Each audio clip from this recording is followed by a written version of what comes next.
ọmọ tí ó tọwọ́ bẹ́ẹ̀rù ńlá yá ń kọ́ látàárọ̀ mọ́ láàyà kí tún lè léyìí tó ń kọ́ oníṣẹ́mi ò gbọ́ pé wọ́n ní ibìkan tún jó ní abúlé Ẹ̀gbá lánàá mú ní kí ló dé lẹ́kọ̀ọ́ ọjà ń jó ilé ń jó eléyìí ti pọ̀ ju o bẹ́ẹ̀ náà làwọn ọmọ Ìgbò náà ń fẹ̀sùn kan Sanwó-Olú wọn ní àtìgbà tó ti gorí oyè tó ti wà gẹ́gẹ́ bí gómìnà ìpínlẹ̀ Èkó wọn ní ó kéré ju ẹ̀ 5 lọ́dún mú ní rọ́lẹ́ ń pa bàbá tiẹ̀ wà ń sọ̀rọ̀ yìí náà máa fi kún bó tiẹ̀ jẹ́ wípé eléyìí tó ṣẹlẹ̀ ní GNI ó dùn wọ́n gan ní Great Nigeria Insurance House ó dùn ẹlẹ́dàá wọn torí ọ̀pọ̀lọpọ̀ àwọn tó kú ń bẹ̀ wọn náà ọmọ Ìgbò tí ń tajà ń bẹ̀ ni wọ́n sì ní warehouse ń bẹ̀ ṣùgbọ́n àfi wọ́n ti wá fún wa lọ́pdéètì o eléyìí wọ́n ní èèyàn kankan ò kú o àdúpẹ́ lọ́wọ́ Ọlọ́run wọ́n sì ní wọ́n tètè pa ẹ́. ó tiẹ̀ jẹ́ wípé wọ́n ní àwọn onílé tòsí tí ń bẹ̀rù wọ́n tètè wá pe àwọn panápaná pápápá náà sì dé wọ́n náà tètè wọ́n mú iṣẹ́ ṣe lójú páálí àwa mọ́ tí ń fa iná yìí bóyá àwọn kan ń plọ́ọ̀gì nǹkan mọ́jú ni o bóyá àwọn kan límọ̀ mọ́ juná sílé ni o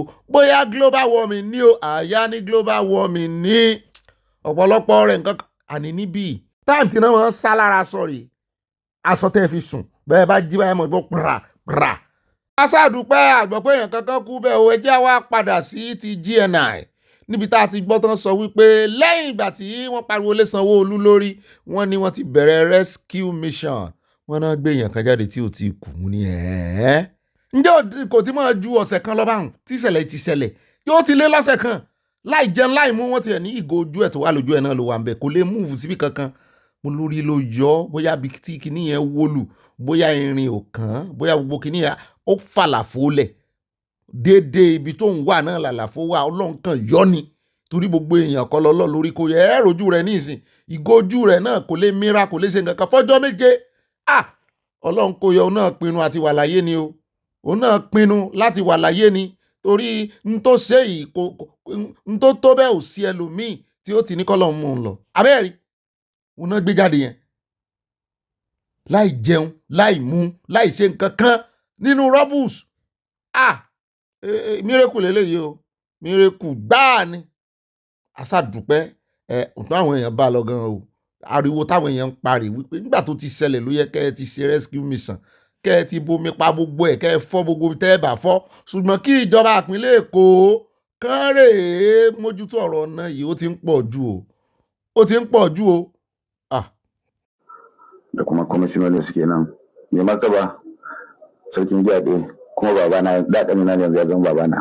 ó dá ẹjá túmọ̀ ẹ̀ Haúsá ní sọ Bàlánù ìyẹn ti Bauchi gómìnà wọn Bauchi. ẹ wo inú àkójọpọ̀ ròyìn lónìí ẹ gbọ́ wínníwínní lórí ọ̀rọ̀ rẹ̀ EFCC mọ̀ọ́mọ̀ wá sí Arise TV wọ́n wá sọ̀rọ̀ lórí ọ̀rọ̀ rẹ̀ ni bẹ́ẹ̀ náà ni wọ́n tún dọ́gbọ́n bí wọ́n ti ẹ̀fẹ̀ fàjà láàrin Rufai àti ẹni tó ṣaṣojú EFCC ń bẹ lórí ọ̀rọ̀ ti Yàyà Bello gbogbo ẹ̀ là mú bọ̀ náà àkójọpọ̀ ròyìn ṣùgbọ́n ẹjẹ́ àfilẹ̀ ìtẹ́lẹ̀ níbi tá a ti rí Bàlá tó jẹ́ gómìnà wọn Bauchi tó ti ń pa láṣẹ fáwọn local government chairman tán jókòó wẹ́wẹ́wẹ́ ńlẹ̀ẹ́lẹ́ yìí ó ní kán dìde lórí àga ni ó rí àga lọ́pọ̀lọpọ̀ àwọn chairman local government tí wọ́n jókòó sí tẹ́lẹ̀ ó ní kán dìde fún àwọn emir àwọn káwọn emir àwọn ráyè jókòó níbo tí wọ́n ṣe jẹ́ níbi tí local government chairman ti ń fọwọ́ lálẹ̀ fún ọba ńlẹ̀ Yorùbá àwọn emir lólórí wọn ńlẹ̀ Haúsá.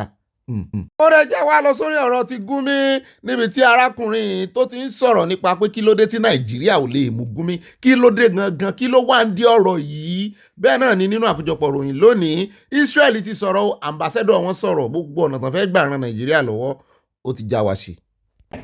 What kind of thing is this? This man that is talking now, Gumi, in Saudi Arabia they declared him persona non grata, Moses. That is the seat of the Islamic world. But here in Nigeria, this man is behaving as if he owns Nigeria. Please, is that something that should give you some cheer? That a man is talking like this, giving us an ultimatum against terrorists and all that. In a country that you call a sovereign state, terrorists are here dictating the... Look, there are things you don't even need to talk about. When Donald Trump said that we're a disgraced country, I now realize what he meant.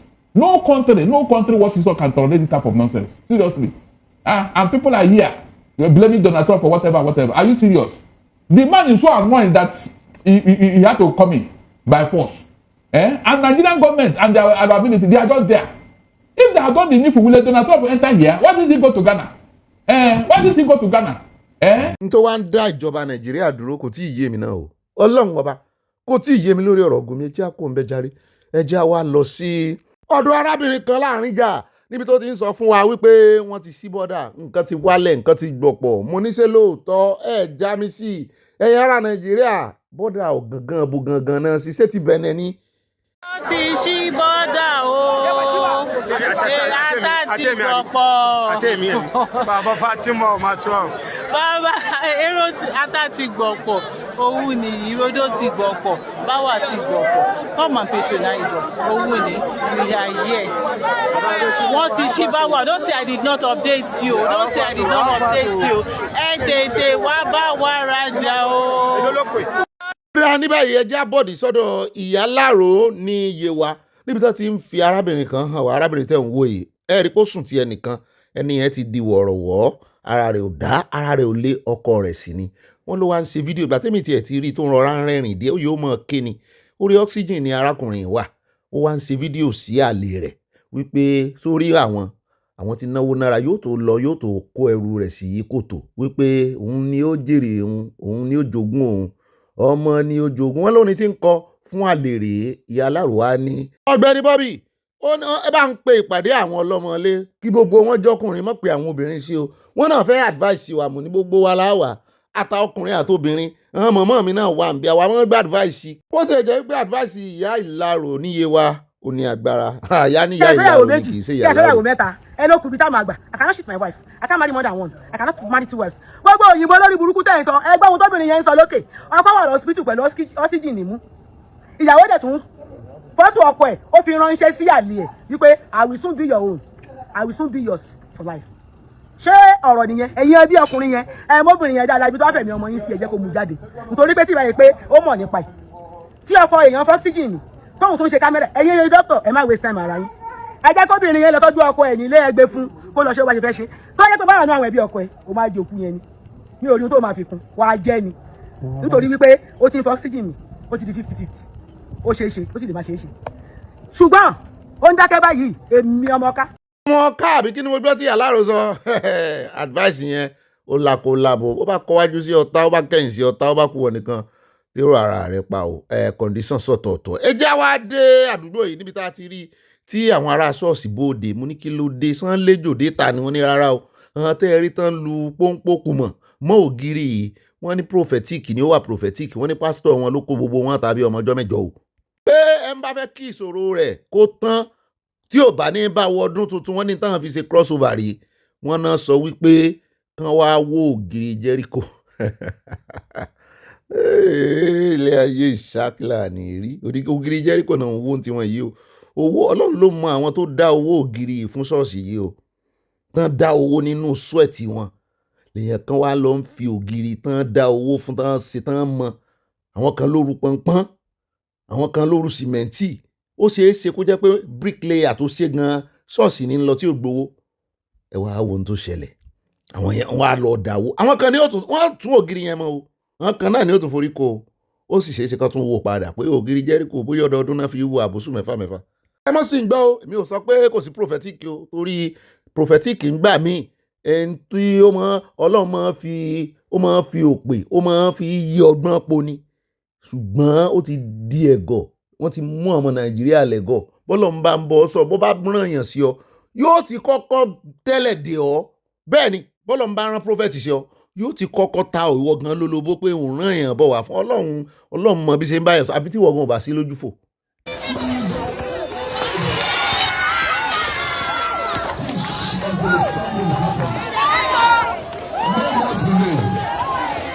Blockage, no more shame.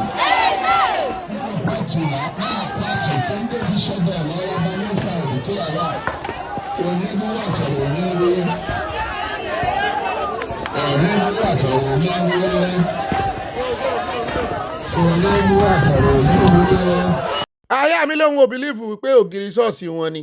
Ó ló lè jẹ́ ògiri neighbor wọn tán bá jà tán nífẹ̀ẹ́ rẹ̀. Pé bó lè yín ó ṣe wá mọ́ owó gèrè mo ní àwọn ọmọ Nàìjíríà náà wọ́n ti fẹ̀sìn, wọ́n ti fi yí wọn lọ́pọ̀lọpọ̀. Gẹ́gẹ́ bí mo ṣe sọ lẹ́ẹ̀kan, spiritual wà, prophetic wà. Ṣùgbọ́n ìwọ tán fẹ́ bá sọ̀rọ̀ tán ní Ọlọ́run rán mi sí ọ gan, tí ìwọ gan bá wà lójúfò, Ọlọ́run ó ti fún ọ ní tips of the iceberg. Ọlọ́run ó ti fún ọ ní tips, kò sí bí wòlíì yẹn ṣe kinní tó, ó lè má fi hàn, Ọlọ́run lè má fi hàn ìwọ o. Ṣùgbọ́n tó rán sí ọ, Ọlọ́run ó ti fún ọ ní ìmọ̀lára nítorí wọ́n pè nú ẹ̀mí nù ìmọ̀lára wípé bó bá sì sọ fún ọ báyìí ó ti mọ̀ pọ̀lọ́ ní bọ́ sọ èèyàn kan wà ní wàá mọ̀ fọ́ ògiri Ọlọ́run ọwọ́ Ọlọ́run ní ti gbà á mà tí n fi fọ́ n ó fọ́ o ṣùgbọ́n ọwọ́ Ọlọ́run tó rán sí mi jọ amada provide ama. Bíbélì ní test all spirit kó o sì mélèé tó jó òótọ́ ẹ mọ̀ iye àwọn ẹ̀mí kẹ́mi nínú àwọn alágbèrè pásítọ̀ yìí tí bí ó bá dọ̀la nísìnyí ẹni tó successfully tó mú wọn fọ́ ògiri wọ́n fọ́ nǹkan míì tó ju eléyìí lọ lọ́la. Àyà ní kó sámọ́ nìkan rè fọyàn lórí pé ògiri mọ́ wọn bá mu ní ògiri tí wàá lanú lẹ̀ àyà ní bógiri ò lanu aláǹgbá ò lè ráyè wọ bẹ́ẹ̀. Àyà ní ọ̀gá mi ẹ̀ tí ì rí nǹkan kan lórí ọ̀rọ̀ ẹ̀sìn ó ní ẹ tún gbélé yẹ̀ wò. The God of Prophet TV Joshua, the God of senior Prophet TV Joshua, the God of many of our people they have slept. Why many? If you understand the couch, nobody can battle with my father. Who can battle with my God? Who can battle with Jesus? Who can battle with the Lord? I say no power. I say no God. I say no Jesus. I say no kingdom. I say no power. Then we just me. I say no body. I say no body. I say no power. I say no Jesus. I say no body. I say no body. I say no kingdom. I say no power. Ṣé ẹ rí ọ̀nà tá à ń gbà ṣe ẹ̀sìn Nàìjíríà? Òní ó mú èèyàn ẹlòmíì wọ iná kì í ṣe ẹ̀sìn gangan. Ọ̀nà tá à ń gbà ṣe ní Nàìjíríà ní ó mẹ́lòmíì wọ iná. A máa believe pé tá a bá ti ń ṣẹ̀sìn a lè disturb anybody. A lè disturb the next person. A máa believe ẹ wo òru ọ̀gànjọ́ ní oní nǹkan bí aago kan sí aago méjì. Oní ń pariwo ládùúgbò yìí o tí lè súnmọ́ra wọn yìí o. Tí lè súnmọ́ra wọn o. Tóun ò bá gbàdúrà tí ń sùn kéèyàn kan wá gbé loudspeaker sí ẹ̀yìn ògiri rẹ̀. Ẹ jẹ́ káwọn tí ọ̀rọ̀ ṣẹlẹ̀ sí kan fẹnu ara wọn sọ. If you leave her now, na insult. She will just dey rain. Because this one devil, this one all your neighbors. Now Satan. You don't see am abi? Now waiting ye out. Now waiting with the face. I beg go, very dark man. If you see this video, I beg. This demon no dey let us sleep. You know the noise is too much. I go see video and that one send o. I beg, I just want me just take time, just observe.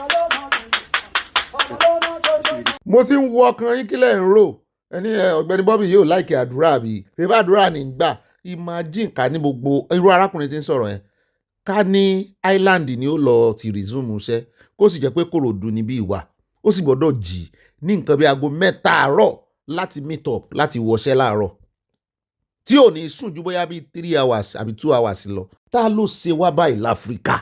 Ta ló ṣe wá báyìí ní Nàìjíríà? Ọ̀rẹ́ ẹja ti bí ẹja sáré dé Ghana mo rí nǹkan kan tó yà mí lẹ́nu tí mi ò sì rí n ò mọ̀ pé ó lè ṣẹlẹ̀ ní Áfíríkà ń ṣẹlẹ̀ ń lo òyìnbó dáadáa. Mo sì rí kan lánàá níbi tí àwọn ọlọ́pàá tán ti lọ kó gift fẹ́yàn kan ẹni tí ò nílé lórí ṣùgbọ́n arákùnrin ní wa mọ́tò lọ ọlọ́pàá dá dúró wọn ò jọ ní problem o láàrin ara wọn o ìwé ẹ̀ pé ṣùgbọ́n nígbà tó fẹ́ mọ́ ọ lọ ló wá sọ fọlọ́pàá wípé òun ò lè ponú mọ́tò ọlọ́pàá sì fẹ́ ṣe transfer fún sì transfer fún ẹ mú ní mi ò gbọ́ rí ṣùgbọ́n ẹ wà wo bó ṣe surprise ọlọ́pàá náà Ghana ló ti ṣẹlẹ̀ mi ẹ gbọ́ sírò ẹ̀ lè ṣẹlẹ̀ Nàìjíríà aláwọn ọlọ́pàá tó dáa náà Nàìjíríà o wọ́n kàn sọ wọ́n ni wọ́n bí ojú. Choose to give me money. Why do you choose to give me? You ask that you are short of power. Okay. And so that one there. So you have to support me. Yes. To reach where you are. God bless you. God bless you. God bless you. Bless you too. You will see me like. Thank you, boss. God bless you. Thank you. God bless you. You made me to see myself like I have a helper. God bless you. Thank you too. God bless you too, sir. God bless you. Okay. Let me warn those who come to River State because you have heard about 600 billion. You come here, you collect, and you open your mouth, you talk anyhow. I want to say it. You know, we don't know anything. We don't know anything. Jẹ́ ń gbàmọ́ lẹ́nu. Ẹ wo ọ̀rọ̀ ti di iṣu atayanyan láàrin ẹgbẹ́ APC àti PDP. Ó wá ń jọ bí ẹni pé Wike ó ti anẹ́sì APC àti PDP yẹn Rivers chapter. Ó ti anẹ́sì ẹ̀pá àwa amórúkọ tí ó pè bóyá on your mandate party ló máa pé àríró ẹ̀rí. Mi ò mọrú àǹfààní tó ní lọ́dọ̀ olódòdè. Mi ò máa sí rí tán fi pamọ́ sọ́wọ́ ara wọn o. Ṣùgbọ́n àti ìgbọ́ kí olódòdè sọ nǹkan kan àfi bá ṣe rí ìkurukẹ́rẹ́ rẹ̀ tó lọ sí ọ̀dọ̀ àṣàrí dòkúbọ̀ wọn ni ẹ̀ẹ́jọ tẹ́ ni àwọn ẹlẹ́gàn náà ni máa kọ́wọ̀ ọ̀rìn pọ̀ àwọn ẹlẹ́gàn náà máa kọ́wọ̀ ọ̀rìn pọ̀ ọ̀tá èèyàn ọ̀tá máa mú ọ̀tá lọ́rẹ̀ẹ́ ni níwọ̀ tó jẹ́ wípé Fubara ló fi ọ́ joyè òun ló gbọ́pọ̀ àṣẹlẹ̀ ọlọ́wọ́ òun ló fún ọ ní staff of office tá mòkòlò rẹ̀ lọ́yọ̀ ebi militant gbogbo ayé mọ̀ sí ebi militant ni òun náà wá dúró gẹ́gẹ́ bí ọ̀tá Fubara ìyẹn àṣàrí dòkúbọ̀ gbogbo wọn lọ́lọ́run fẹ́ parun papọ̀ ó kó wọn sínú síìpù kan náà ni bó ṣe ṣe fáwọn ọmọ ogun Farao lòdì sí Israel bó ṣe ṣe fún wọn nù àti Farao àtàwọn ọmọ ogun rẹ̀ gbogbo wọn jọ parun ni ẹ wò ó ẹ tí gbọ́ nǹkan kan wọ́n ti fún Wike ní open letter wọ́n ní kórè resign wọ́n lórí ọ̀fẹ́ lórí gbà gẹ́gẹ́ bí ọmọ ẹgbẹ́ PDP kó má fojú ọmọ ẹgbẹ́ APC kó má fi wòra rẹ̀ o kò sì lè pa méjèèjì pọ̀ kó mọ̀ dẹgbẹ́rú máwọn lọ́wọ́ làwọn ẹgbẹ́ PDP náà bá ń fi wọ́n ṣe ẹ̀yẹ wọ́n ní ṣe báwọn kìlọ̀ fún yín báwọn fẹjọ́ ara yín sùn yín pé ìpa yín ń para rẹ̀ ẹ rò pé ń pajá pé ara yín lẹ̀ ń pa ẹ̀ràn Wike kó wá da àwọn rú pé ó sì ti da àwọn rú tán báyìí lẹ́yìn tó da àwọn rú tó dẹgbẹ́ àwọn rú tán bí ọ̀bá rí bòmí ìlọ́mọ ta ni ó dàrú yóò dálé ara rẹ̀ rú wọ́n wá ń jà fitafita wọ́n láwọn ò ní gbà fún ìyẹn tí ọba tí ì léètì ẹ jẹ́ á lọ sọ́dọ̀ ọmọbìnrin títí ń fẹjọ́ àwọn gọ́ọ̀mẹ̀ntì sun gọ́ọ̀mẹ̀ntì lórí ọ̀rọ̀ tax. àyà ló ṣe ń kàyéfì pé tax wá bẹ̀rẹ̀ làwọn yúùtù ṣe wà ń sọ̀rọ̀ táìmù tó yẹ kán sọ̀rọ̀ wọn sọ. You all know that we actually went to Ileyan today. On getting there, we ordered for our food and all of that. Ṣé ìdábàá jẹun tó a máa sanwó ni o? Okay o, ẹ lọ gbé bíìlì wá o. Hey, lo and behold my people, lọ bá gbé bíìlì wá because this is actually a bill for a particular table. We are joking table by table ni. So our total money yesterday for this particular table was 181,000 naira. Lọ́ba sọ fún wa pé we have to transfer 203,000 naira. Torí pé kí ló ṣẹlẹ̀ lọ́ba nìyẹn. The VAT on 181,000 naira is 13,575 and the consumption tax is 9,000 naira. So we have to add extra 23,000 naira to 181,000 naira to pay 203,000 naira. Nítorí government policy lórí tax. Like how now? How? China like this one spend this 2026. Okay, we are selling clothes and all of that. Báwo la ṣe fẹ́ ṣe? Ṣé ìtàwá tí customer bá ti ra ọjà ẹyọ kan because we were told yesterday that on any amount now, on my about 12.5%. That's government on any amount. So tí customer bá ra 100,000, ṣe bá máa multiply it by 12.5% ni I don't even understand.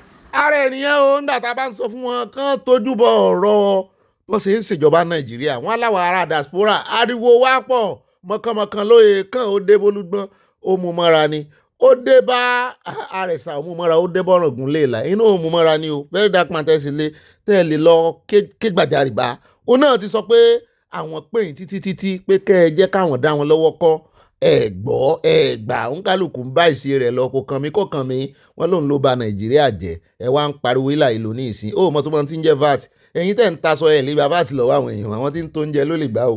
ìsí ìṣẹ̀lẹ̀ yẹn nìkan náà ti gbà lọ́ọ̀ rẹ wọ́n gbà lọ́ọ̀ rẹ nílé ẹ̀bà oníkálùkù wọn nílò POS ìgbowó ní ìsìn torí kán lè mọ fáìlì fún tax àwọn náà jèrè rẹ̀ ẹ mọ̀ nǹkan kan kì í ṣe tax tán náà gbà lọ́wọ́ yín lélẹ́yìí o VAT lélẹ́yìí o value added tax lélẹ́yìí tẹ́ ẹ gbádùn nínú oúnjẹ tẹ́ ẹ jẹ ẹ mọ̀ nǹkan kan kó ń kálukú rè mọ̀ tàwọn jẹ́ rè sí ṣọ́ọ̀bù oúnjẹ. ó dáa ní báyìí ẹja fẹlẹ́ káfí káàdé Abala Lerefe ńlẹ̀ fọ́nrán yìí ó kọ́ mi lẹ́kọ̀ọ́ gan gbogbo àwọn awáyémọ́yà awáyémọ́ lọ kò sí o kò sáwáyémọ́ lọ kankan o ẹ wo bàbá kan tó kó owó pamọ́ owó yẹn ó ti lùkùdéètì mọ́ lọ́wọ́ báyìí bàbá sì ti kú bẹ́ẹ̀ bá rí iye owó yẹn tí bàbá kó pamọ́ ẹ wò Ọlọ́run ló mọ iye válù owó yìí ní táìmù tán sí ìnáwó owó yìí wọ́n ti ṣe pàṣípààrọ̀ owó ẹ̀ ní ìsìn wọn ná mọ́ múrí ayé àtijọ́ nù 5 naira nù wọn ná mọ́ kò lè kó dé báǹkì kan gbà lọ́wọ́ rẹ̀ mọ́ ní ìsìn wọ́n ṣe dictate ibi tí bàbá kó sí ni ṣé bàbá fẹ́ kó lọ́rùn ni ha ilé ayé tá à ń ná lọ́wọ́lọ́wọ́ náà yóò tó yóò outdated àwọn ìran tí ń bọ̀ lé làwọn ò nàrú ẹ̀ mọ́ ṣé ilé ayé ìwà tó wà mọ́ yá kéèyàn sì para rẹ̀ Ọlọ́run ló mọ ìlàgùn tí bàbá ìlà kò tó rí owó ìrèjọ kò wá wúlò fún bàbá gan kò wúlò fáwọn ọmọ. 10 naira lélẹ́yìí o àjẹsẹ̀ chacha ó nà bí ẹlẹ́bí rí fún ṣe lóòótọ́. orí ẹ̀ bẹ̀rẹ̀ dàbí ìyá Ibrahim nítorí ìyá rẹ̀ wà láyé. wọ́n ti fi kó lọ àpò tẹ́lẹ̀ mú ìlà o tí bá ṣe mú sí ìjọba bí báyìí. ẹ bá kọ́ ẹ̀ padà kí wọ́n náà àjẹsẹ̀ ẹ̀ yìí ló tó kọ́ Daddy mi lówó kan gbà yẹn tí bá ṣe pé àdánwò tó dé bọ́. Àyà fọ́tò. Tọ́lá àdé lọ́wọ́ yẹn mọ́. Àyà fọ́tò yẹn. Àwọn ìyá sọ̀rọ̀. Àjẹsẹ̀ tí bá ṣe àdánwò tó dé sáyé pápá pàtẹ́lẹ̀. Àwọn aládìí ìyá wa rò. Àjẹsẹ̀ jìnnì. Àjẹsẹ̀ tí ń gbọ́. Ẹ rí wa sóre. Tádàdì ẹ̀ nínú yín. Tí wàá bẹ́ẹ̀ bá rí.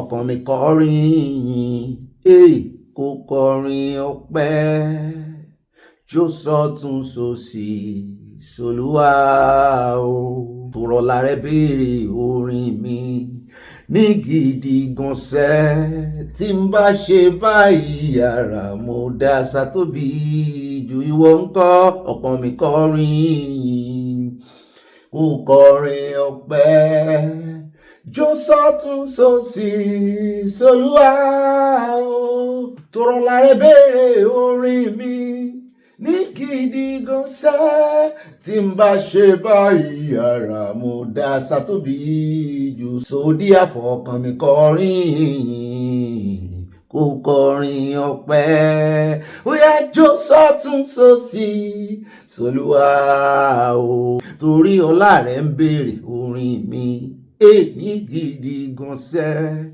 tí n bá ṣe báyìí ara mo dá sólúwà o ọkàn wa kọrin akọrin ọpẹ́ sí Ọlọ́run lójoojúmọ́ báyìí orin ọpẹ́ orin ìyìn ló yá o orin ọpẹ́ orin ìyìn náà kò wà ní dásẹ̀ lẹ́nu ẹnìkọ̀ọ̀kan nù wá láṣẹ Ọlọ́run Èdùmàrè kò àrùn Fáyọ̀bí ó sọ pé ọpẹ́ ló ń jẹ rẹ̀ kì í jẹ̀bà kì í jẹyán kì í jẹ kọ́kọ́rẹ́ Ìjẹ̀bú kì í jẹ àmàlà funfun yẹn láfún nìbàdàn kì í sì jẹ́kọ̀ wò ó kì í jẹyán Èkìtì kì í jẹyán Iléṣà ọpẹ́ ló ń jẹ Ọlọ́run mi ọpẹ́ ló ń jẹ rẹ Olúwa adúpẹ́ pé òkun ojoojúmọ́ májẹ̀mú tá a bọ̀ dànù pé a mọ̀ dúpẹ́ a mọ̀ yàn ní gbogbo kọ̀ǹdíṣàn ọpẹ́ àyàn ológo Ọlọ́run o bẹ́ẹ̀ náà ni mo dúpẹ́ lọ́wọ́ ẹ̀yin èèyàn mi náà nítorí bó bá ní Ọlọ́run rínú rẹ̀ jẹ́ káwọn èèyàn náà rí ọwọ́ rẹ̀ ọwọ́ mi máa rí funfun nẹ́nẹ́ o láìsọ lóyún mo dúpẹ́ lọ́wọ́ yín ní jẹ́ bẹ́ẹ̀. ìbá àrùn yín náà rèé ìbá gbé wọn débẹ̀ ìbá yànnà náà ìbá tíngúmi àtíngúyù rìn gínigíní tíngúmi àtíngúyù rìn gínigíní tíngúmi àtíngúyù rìn gínigíní mo tún ti sọ dorin. ìbá ayọ̀ náà rèé ayọ̀ mi kún ayọ̀ mi kù ìbá fayọ̀ pọ̀ tiẹ̀ fayọ̀ kọ́ tiẹ̀ èmi náà níbà múlòdùn yín o ìbá pàpà parada yín náà rèé níbi táyà ti ń parada ti ń dọ̀gá rẹ̀ ọ̀gá rẹ̀ parada ń dá àyà nínú abala kọ́mẹ́sẹ̀ ṣàbẹ̀lẹ̀ yìí olólùfẹ́ náà rèé bọ̀ pákà ọkọ̀ àwọn òpèkè ọkọ̀ àwọn sweet 16 rèé ìbá kámọ̀ kọrin ìyẹn adá gbọ́ pé èyàn padà sọ́dọ̀ Ọlọ́run ìbá gbé wọn débẹ̀ ìbá Sanawole ìbá kanjú abẹ́ǹkó ìbá yànnànà ìbá ṣe lálàyé èmi náà ní ìbá lọ tààràtàrà tọ́rọ̀ bá ti dọ̀rọ̀ òtítọ́ àdòdòdó sàn báyìí láàrin ajé ní mú ní pẹkọrọpẹkọrọ sùn tó bá ti rẹ́ni tí ò rìn sàn pẹ̀lú rẹ̀ wọ́n náà mọ́ ṣe mistake rìn sàn pẹ̀lú rẹ̀ o kọ̀ǹdíṣàn kan tó wà bẹ́ẹ̀ nu torí bọ́ bá lọ ṣe mistake rìn sàn pẹ̀lú rẹ̀ wo yóò fọ̀ sí ẹ̀rẹ̀ gbalẹ̀ sí mọ́níyà mọ́nà tán ni kò sì rẹ̀ gbalẹ̀ sí lórí Google Map rẹ̀ wá àdúgbò mọ́nà tán mọ́ bá gbalẹ̀ sí mọ́níyà láyéláyé mọ́ sanwó lé sí mọ́níyà bọ́ bá ti san rèé gbà lọ́wọ́ àwọn ẹjẹ́ǹtì kó o ní kán bọ́ wá ilé sí mọ́nà tán bó bá wá rẹ̀ tó nà tán fún ọjọ́ mọ́ ṣe mistake kọ́ mọ́ ṣe kùrùkẹrẹ pẹ̀lú rẹ̀ o nà tán san báyìí ní kò nà tán pẹ̀lú ẹ̀ ń bá nà tán fún ọ bẹ́ẹ̀ náà ní ibà confam ẹ̀kọ́ tó sẹ́ndẹ̀ wọ́n bá gbéròyìn fún gànà o àwa yìí torí ìlàlà kókó fẹ̀fẹ̀ káwa sọ wípé torí pé àwọn justice ká mọ̀ fi rọ́kun ìrọ́ bàbá ṣe mistake à ń padà bọ̀ wà bí náà ní ibi tá a ti ṣe náà láti ṣe kíni láti wá ṣàtúnṣe rẹ̀ torí òyìnbó tó ṣe pẹ́ńsù náà ló ṣe Resign. èmi náà ń pè ní ibà àlẹ̀jẹ́lì ibà rìpọ́tẹ́lì gbogbo tẹ́ ẹ bá gbọ́ lórí ìkànnì kíni o àlẹ̀jẹ́lì rìpọ́tẹ́lì ní àwọn tánú àbùkù báyìí kankan a fi ń tún ìwà ara wa ṣe ni a fi ń pàkíyèsí ara wa sí ọ̀nà mímọ́ ọ̀nà tòró ọ̀nà ìyè wípé báyìí náà ṣe ń ṣe nǹkan bó bá kù díẹ̀ káàtó àlè mọ̀ rìn kò rí ó mọ́ mi èèyàn gbogbo wa kò sọ Ọlọ́run wa Ọlọ́run nìkan ló mọ̀ ṣùgbọ́n a mọ̀ fi ọwọ́ wẹ ọwọ́ ni kọ́wọ́ lè mọ̀ Ọlọ́run sì ti ṣe ń kó wa pọ̀ pẹ̀lú àwọn àgbàlagbà tán ti róye ayé wọ́n ti lẹ́ẹ̀sìpírẹ́ǹsì torí wọ́n ní bọ́mọdé bá lásọ bí àgbà kó lè lákìsà bí àgbà wà ní ìdí àwọn àkìsà àgbàlagbà iṣẹ́ tákìsà ń ṣe náà wà ṣùgbọ́n gbogbo àgbàlagbà wa kọ́ làkìsà wọn wúlò àwọn àkìsà kan ò ṣeé lò mọ́ in fact aṣọ tuntun ló yẹ kán dá fúnrú wọn torí àwọn àgbàlagbà kan wà wọn máa bá ẹgọ dàgbà kò sí wọn bí o gbogbo àwọn tọ́lọ́run fi tì mí torí ó mọ̀ pé mi gọ̀ mo fẹnu họra mi sáré àwọn ọlọ́gbọ́n torí iron sharpened iron nítorí ẹ̀ àwọn náà wá ń bí ìgbà tí sharpener bá ń gbẹ́ pẹ́ńsù àwọn náà wá ń kọ́ mi lọ́gbọ́n ẹ ṣeun mo dúpẹ́ lọ́wọ́ yín ẹ mọ̀ já mi kulẹ̀ ó dá àwọn alákọ̀ọ́kọ́ náà àkórí ìròyìn gbogbo eléyìí tẹ́ ẹ bá pàdé nínú Abala Lerefe ẹ bá yan ibà kéde fún Yorùbá nation fún Oòduà nation káfàtà ẹ gbọ́dọ̀ yan lórí kó lè yan kò yanjú gbogbo eléyìí tẹ́ ẹ bá pàdé nínú Abala Lerefe àyọjú lójú fèrèsé ni ó ti dàbí ẹ̀yin lẹ́kùn fi sọ ẹ jẹ́ àmọ́ ẹgbẹ́ lẹ̀kùn wọlé báyìí ká mọ̀ kan lẹ̀kùn torí fèrèbọn sílẹ̀kùn ẹni kọ́kọ́rọ́ ní í sí o ọ̀dọ̀ Wike là ń lọ ó ti wá dájú gbangba báyìí wípé ó ń bá olódòdẹ fa trouble ẹni kò dárúkọ olódòdẹ APC ní bá fa trouble yìí àti wá mú owó lẹ́tà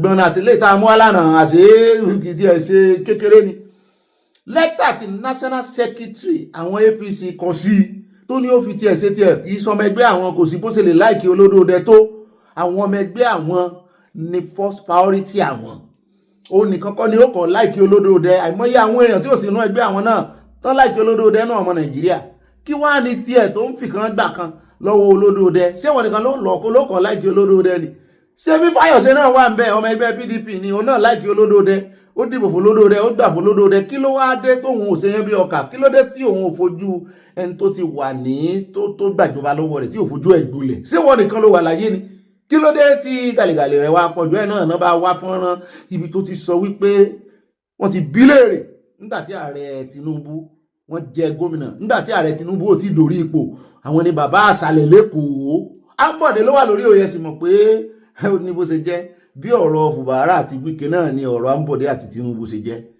kànrànjọ́gbọ́n tó ń takú láyà tó ń tara wọn láyà Ambode náà lóhun ò ní gbà ẹ rántí ẹ sì mọ̀ pé Ambode náà ẹ̀mí ọ̀gá ni nítorí òun náà accounting ló ṣe òun kọ́ ni commissioner for finance àṣẹ Fubara náà ni commissioner of finance ó tó kan tó gbé sórí oyè ó ní commissioner of finance accountant burúkú ni wọ́n lè rí wọn accountant burúkú ni àṣírí Wike gan wọ́n ló wà lọ́wọ́ rẹ̀ gbogbo bó ṣe náwó wọ́n láṣírí Wike wà lọ́wọ́ rẹ̀ gbogbo lè ti ń ṣe gàlìgàlì kiri wọ́n ní ó kàn wo Wike ràn ni ṣùgbọ́n lọ́rọ̀ kan àwọn ọ̀rọ̀ national secretary àwọn APC wà bẹ́ẹ̀ náà ni wọ́n ní gbogbo gómìnà ọ̀pọ̀lọpọ̀ gómìnà APC kì í ṣe gbogbo wọn ọ̀pọ̀lọpọ̀ gómìnà APC wọ́n lẹ́yìn Fubara náà wà Uzodinma náà wọ́n ní wọ́n wọ̀n fún Ọ̀gbẹ́ni Wike ní kò bí owó ni a tún gbọ́ pé ọmọ rẹ̀ náà ẹni pé gbogbo kíní tí ń lọ kiri tí ń bọ̀ tí ń lọ tí ń bọ̀ tí ń pariwo kí ń kọrin àbòsí kiri àárọ̀ ọmọ rẹ̀ lẹ́yìn rẹ̀ wọ́n lọ́mọ rẹ̀ náà fẹ́ fáìlọ̀ fún ọmọlẹ́gbẹ̀mọ asòfin láti jurisdiction kan bẹ constituency kan bẹ mú lọ́mọ kékeré ó ti yá gúrùmù ẹ̀tàn náà nù gbogbo ẹ̀ mú wá fún ilẹ̀kùnrẹ́rẹ́ táwọn èèyàn sọ ìjà ti dójú ẹ̀ ó ti tẹ ojú ilẹ̀ mọ́lẹ̀ kò sì mọ̀ wípé bóun ṣe ń ṣẹgbẹ́ APC òun tún ṣe olódòdẹ sí ni ó ń ṣe olódòdẹ ní ṣé wọ́n nìkan ni wọ́n mọ̀ lò ní ìwọ ní kọ́kọ́ ní instrument àwọn bọ́ọ̀ bẹ́ẹ̀ lónìí náà ni kò ní dọ́là spanner wà screwdriver wà sísọ́ọ̀sì wà oríṣiríṣi wọn wọ́n ṣe ń lò wọ́n à ń bọ̀ àní pẹ́ dé bàbá ti wá kó ń bẹ́ tán lórí ọ̀rọ̀ ti Natasha àṣírí ti tú afẹ́fẹ́ ti fi àti rí fùrọ̀ adìyẹ kì í ṣe àṣírí Natasha ló tú àṣírí àwọn tí wọ́n láwọn ò bá Natasha ṣẹjọ́ wọn àṣírí kì í ṣe àwọn àṣírí ìjọba dójú tì wọ́n ni tẹ́ ẹ bá rí lẹ́tà tí Rufai mú jáde Rufai ò ṣe ní àtìgbà tí ìjọba ti withdraw tán ti láwọn òṣèjọ́ wọn tán ti give notice àṣírí before kérésì ni téèyàn kan wá ń jáde ní cross river bó ní cross river náà ló ti wá ṣùgbọ́n téèyàn kan wá ń jáde ní cross kí náà máa ń pè é téèyàn bá fẹ́ crossover service night fún ọdún tuntun tó wá ní wọ́n bó ń sọ̀rọ̀ ẹ̀mí Ọlọ́run kànlẹ̀kùn ọkàn òun ilẹ̀kùn tó ti dí pẹ̀tà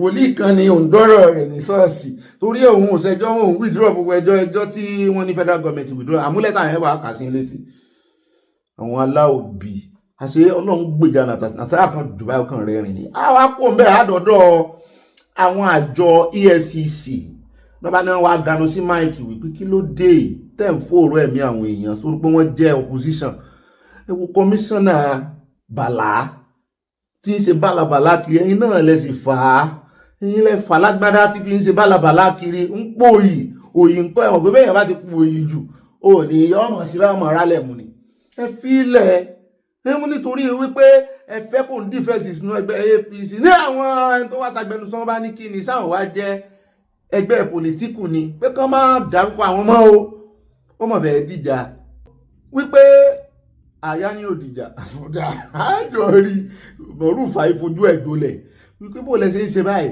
bẹ́ẹ̀ náà ló wá ṣe lálàyé wípé èèyàn jẹ́ gómìnà kò ní kéèyàn mọ́ yẹ ọwọ́ ẹ̀ wò àwọn yẹ ọwọ́ ẹ̀ wò àwọn lè investigate gómìnà bó wà ní ti Yàyà Bello kí ló dé tẹ́ tí rí mú láti jọ yìí as far as Yàyà is concerned Yàyà is still innocent because court of law kọ̀ọ̀kan ṣàn sọ wẹ̀ balabala báyìí àṣàwọn mú bọ̀ wá fún yẹn ẹgbà bẹ́ẹ̀ bá a ṣe wá kó ń bẹ̀ tán lárákùnrin kan náà tó ti fìgbà kan wà nínú ẹgbẹ́ AD ẹ̀wọ̀n pé AD náà catapult náà ni gbogbo wọn ṣáàdì ADC ní ìsìn lónà bá ganu sí máìkì ó ní rọ́nà ń pa ó ní wọn lẹ́tọ̀ọ́ ó ní ń fojú bàlá gbólẹ̀ ní ìmọ̀ ní ọ̀dà ẹ̀ẹ́jọ mojú ajé kò ní sọ àwọn gbogbo yín bọ̀ ní àkójọpọ̀ ròyìn bí tá a ti bá kó ń bẹ̀ náà ti ṣẹ́wọ́ sí àwọn ní sáà ti gbọ́n tí àwọn Israeli tún sọ mú ní kí ni wọ́n ní ẹni tó jẹ́ dípúlọ́màtì wọn Nàìjíríà tó jẹ́ àmbàsẹ́dọ̀ wọn ló ti wá sọ̀rọ̀ o pé ọ̀nà táwọn fẹ́ gbà ran Nàìjíríà lọ́wọ́ wọn ní sọ ti kó nǹkan ogun dé ni wọ́n ní káwa gbọ́rọ̀ ẹnu wọn náà láǹbọ̀ ń bẹ́ẹ̀ àgànú ẹ̀sìn máìkì yóò bá wa sọ̀rọ̀ bá a bá ti wá kó ń bẹ̀ tán à ń lọ sọ́dọ̀ arákùnrin kan tó pera rẹ̀ ní Chidi Odinkalu ó ní Tinubu does not need Nigerian to vote to be president ó ní Tinubu needs INEC and judges to give him the result làwọn èèyàn bá ní dákẹ́ǹbí tó dé ẹ̀ ṣé wo ò tí ì gbọ́ tuntun ni ó tí ì mọ̀ wípé Trump ò gbà fẹ́yàn kankan mọ́ àbó ò gbọ́ tẹ́yàn kan halẹ̀ mọ̀ lánàá wípé òun ó pe Tinubu sí bàbá náà ló tún pe odidi Akpabio ní kírímínà àti tí ìgbọ̀ kí Akpabio dá lóhùn ó ní kírímínà ni ó tún sọ̀rọ̀ nígbà tán sọ̀rọ̀ débi wípé kán gbá ààyè kan nígbà tán sọ̀rọ̀ débi wípé kán fún àwọn obìnrin láàyè ní National Assembly gẹ́gẹ́ bí lawmakers pé káti ẹ̀ ní irú Senator Natasha bíi 8 wàhálà sọnù àwọn ọkùnrin inú wọn sì báyìí Senator Natasha ẹyọ kan tá a ní gan ẹ mọ̀ tó fojú wọn ó fojú wọn wọn iná alẹ́ òṣùpá alẹ́ o ọ̀run ò ṣe bí ọjà máa bọ́ ọlọ́mọ rántí nígbà tí mo dárúkọ iná alẹ́ ni mo fi rántí orin yẹn ni mo fi rántí orin ó ní kì í ṣe téèyàn lè trust obìnrin ẹ̀ṣá gbọ́ lánàá wọ́n fi Akpabio wọ́n fi pa o bàbá tí wàá kó ń bẹ̀ tán á dé ọ̀dọ̀ tiẹ̀ náà dá sí ọ̀rọ̀ Wike àti Fubara ẹ̀ràn ti tiẹ̀ lọ́ọ̀yà tiẹ̀ tẹnu ẹ̀ mú tó àgbọ̀jẹ̀ ló náà nù sọ̀rọ̀ àmọ́ bẹ́ẹ̀ á mú wá bàbá tí wàá kó ń bẹ̀ tán á wà lọ tààràtàrà sínú ìròyìn tí wọ́n mọ̀ tẹ̀lé á dé ọ̀dọ̀ Sowore níbi tó náà ti ganu sí máìkì ó ní tó ń bá jẹ́ president Nàìjíríà ni lórí ọ̀rọ̀ ti insecurity ó ní tóun ó ṣe rè kí ló fẹ́ ṣe gangan ṣàdváìsì ni àbò tún wá búyàn ó ní I wouldn't have a minister of defence ó lóun ò ní minister of defence ó ní my minister of defence will be a drone ó ní technology lòun ò fi ṣe minister of defence ṣùgbọ́n àwọn èèyàn ló fi síbẹ̀ tán mọ̀ coordinate ṣé confusion ló tún fẹ́ dálẹ̀ ní Sowore sáà ní kán jẹ́ kó ń sọ̀rọ̀ wa ń bọ̀ à ń gbé bọ̀ tá a bá ti dọ́dọ̀ rẹ̀ á jẹ̀kẹ́ gbọ́ bá bá ti wá kó ń bẹ̀ tán ìròyìn tí wọ́n mọ̀ tẹ̀lé báyìí arákùnrin ọmọ bá bá ti wá kó ń bẹ̀ tán Pastor Chris Okafor tán fẹ̀sùn kàn tó yín òun fẹ́ rè é gbọ́lidé díẹ̀ tá a sọ fún wípé kò sí ìsinmi nínú ìrìn àjò ẹ̀mí o ẹ ti rántí rẹ̀ wọ́n fẹ̀sùn kàn arábìnrin tó sì fẹ̀sùn kàn Doris àwọn ọlọ́pàá ti ní ó wá sọ tẹnu ẹ̀ báyìí o ìyẹn pásítọ̀ ìkọ́mọ̀wulẹ̀ lórí òkè gbogbo òsinmi tó bá fẹ́ sinmi kó kọ́kọ́ yà lọ́dọ̀ àwọn náà ẹ̀sùn tó fi kàn yìí criminal case ni àwọn ò fẹ́ mọ̀ bóyá ó tọrọ dàrí bí ẹsẹ̀ à ń bọ̀ bẹ́ẹ̀ á fún yín ní ẹ̀kúnrẹ́rẹ́ ìròyìn. ó dáa ní ìrìtí báyìí lọ́nà àwọn àkòrí ìròyìn torí inú abala àfipàkà àwọn ìròyìn ìṣẹ̀ṣẹ̀ṣẹ̀ yìí wọ́n pọ̀ gan àfẹ́pẹ́ rárá báyìí bá wáyé bá pín 5 lines là ń kọ́ ń bí o àwọn kan sì ń ṣe mistake wọ́n ń kọ́ 6-7 lines bóyá wọn sì ń bí nígbà tí afẹnukò ẹjọ́ o bẹ́ẹ̀ bá ti kọjú 5 lines lọ in fact kò ṣẹlẹ̀ kékeré báyìí àlòmọ́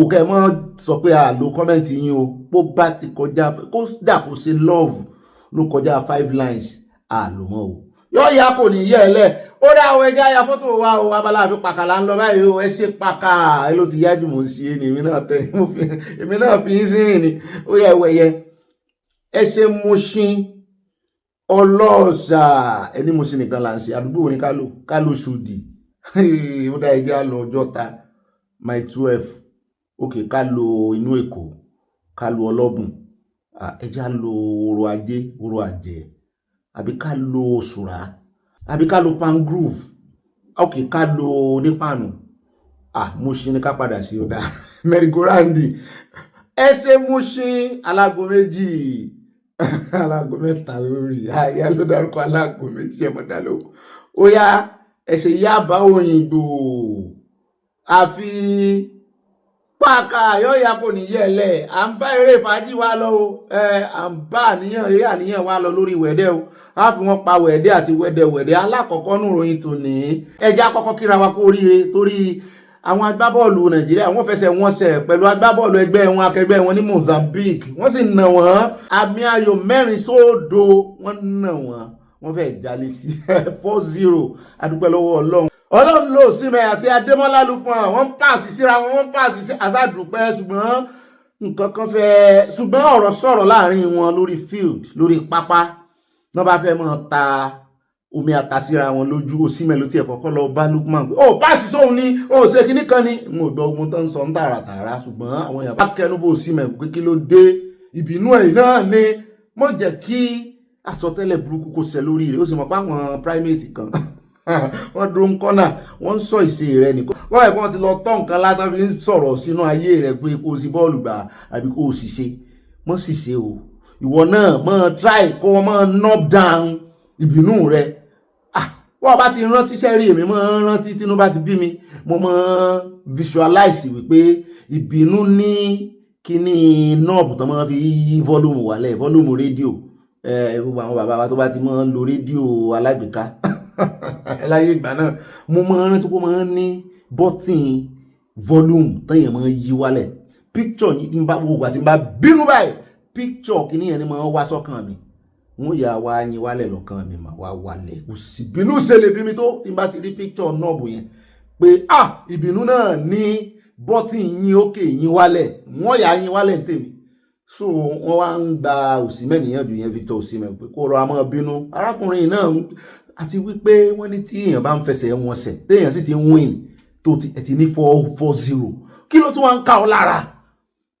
pé èèyàn máa fẹ́ dá tó wù ó lè mọ́ rìlíìsì bọ́ọ̀ fún ọ tó náà rẹ̀ àkókò ti win pé n tó ṣe Adémọ́lá nìyẹn mo ní ẹ sì sọ pé n tó ṣẹlẹ̀ láàrin wọn nìyẹn ẹ já dúró dà wọn tó mọ bọ́ọ̀lù wo mọ́ mi Netherlands Jalo ọmọ wo bọ́ọ̀lù dáadáa táwọn bàbá wa dáadáa táwọn ní ká gbé football news ẹ gbọ́ kí ló ṣẹlẹ̀ láàrin wọn. kí ló dé tó ń fọwọ́ sórí tó ń pariwo mọ́ akẹgbẹ́ rẹ̀ tí àwọn yòókù sì mú tí ò dáhùn ṣùgbọ́n wọ́n ní lẹ́yìn ìgbà tán pariwo mọ́ra wọn tán wọ́n ló tún fapá jánu wípé òun ó gbé aeroplane òun lọ Turkey mo ní kó tètè gba Turkey lọ Rufai náà sọ̀rọ̀ sí. What Ademola Lookman has achieved, you two have achieved. You are both African Footballer of the Year.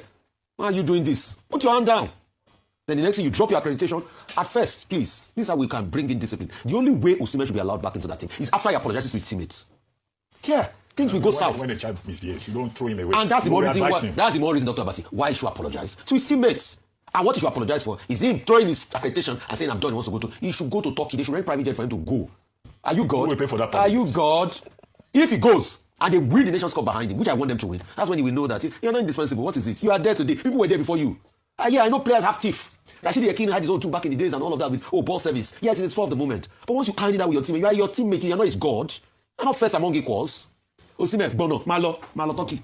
I think what's most concerning for me is that we're seeing sort of a culture of repetitive behavior, because I remember also seeing him lashing out in Uyo. That was at the match against Zimbabwe, and he also had some similar outbursts against his teammates. I remember because I was watching that against Zimbabwe. That's why I remember. But having said that, there are two issues here. Internally, within the team, what are the disciplinary actions that are taken? We know that passions happen, passions override and so forth, but what are the actual disciplinary actions that stop this from becoming a brand that is associated with a single player who seems to get away with doing it continuously and denigrating his teammates and gets away with it because he's the star? So there's a concern around that. ṣùgbọ́n síbẹ̀síbẹ̀ wọ́n ní Osimhen yarí ni o wọ́n ní ó ti drop accreditation rẹ̀ ó sì lóun gba Turkey lọ ṣùgbọ́n ẹni tí wọ́n ọ̀rọ̀ jọ sọ̀rọ̀ láàrin wọn Lookman wọ́n níyẹn ti sọ̀rọ̀ wípé brothers and brothers ni ṣùgbọ́n ẹjẹ́ á gbọ́ lẹ́nu ìkan nínú àwọn tí wọ́n máa ń follow sport dáadáa wọn ló ti pẹ́ tó Osimhen ti máa ń ṣe bẹ́ẹ̀.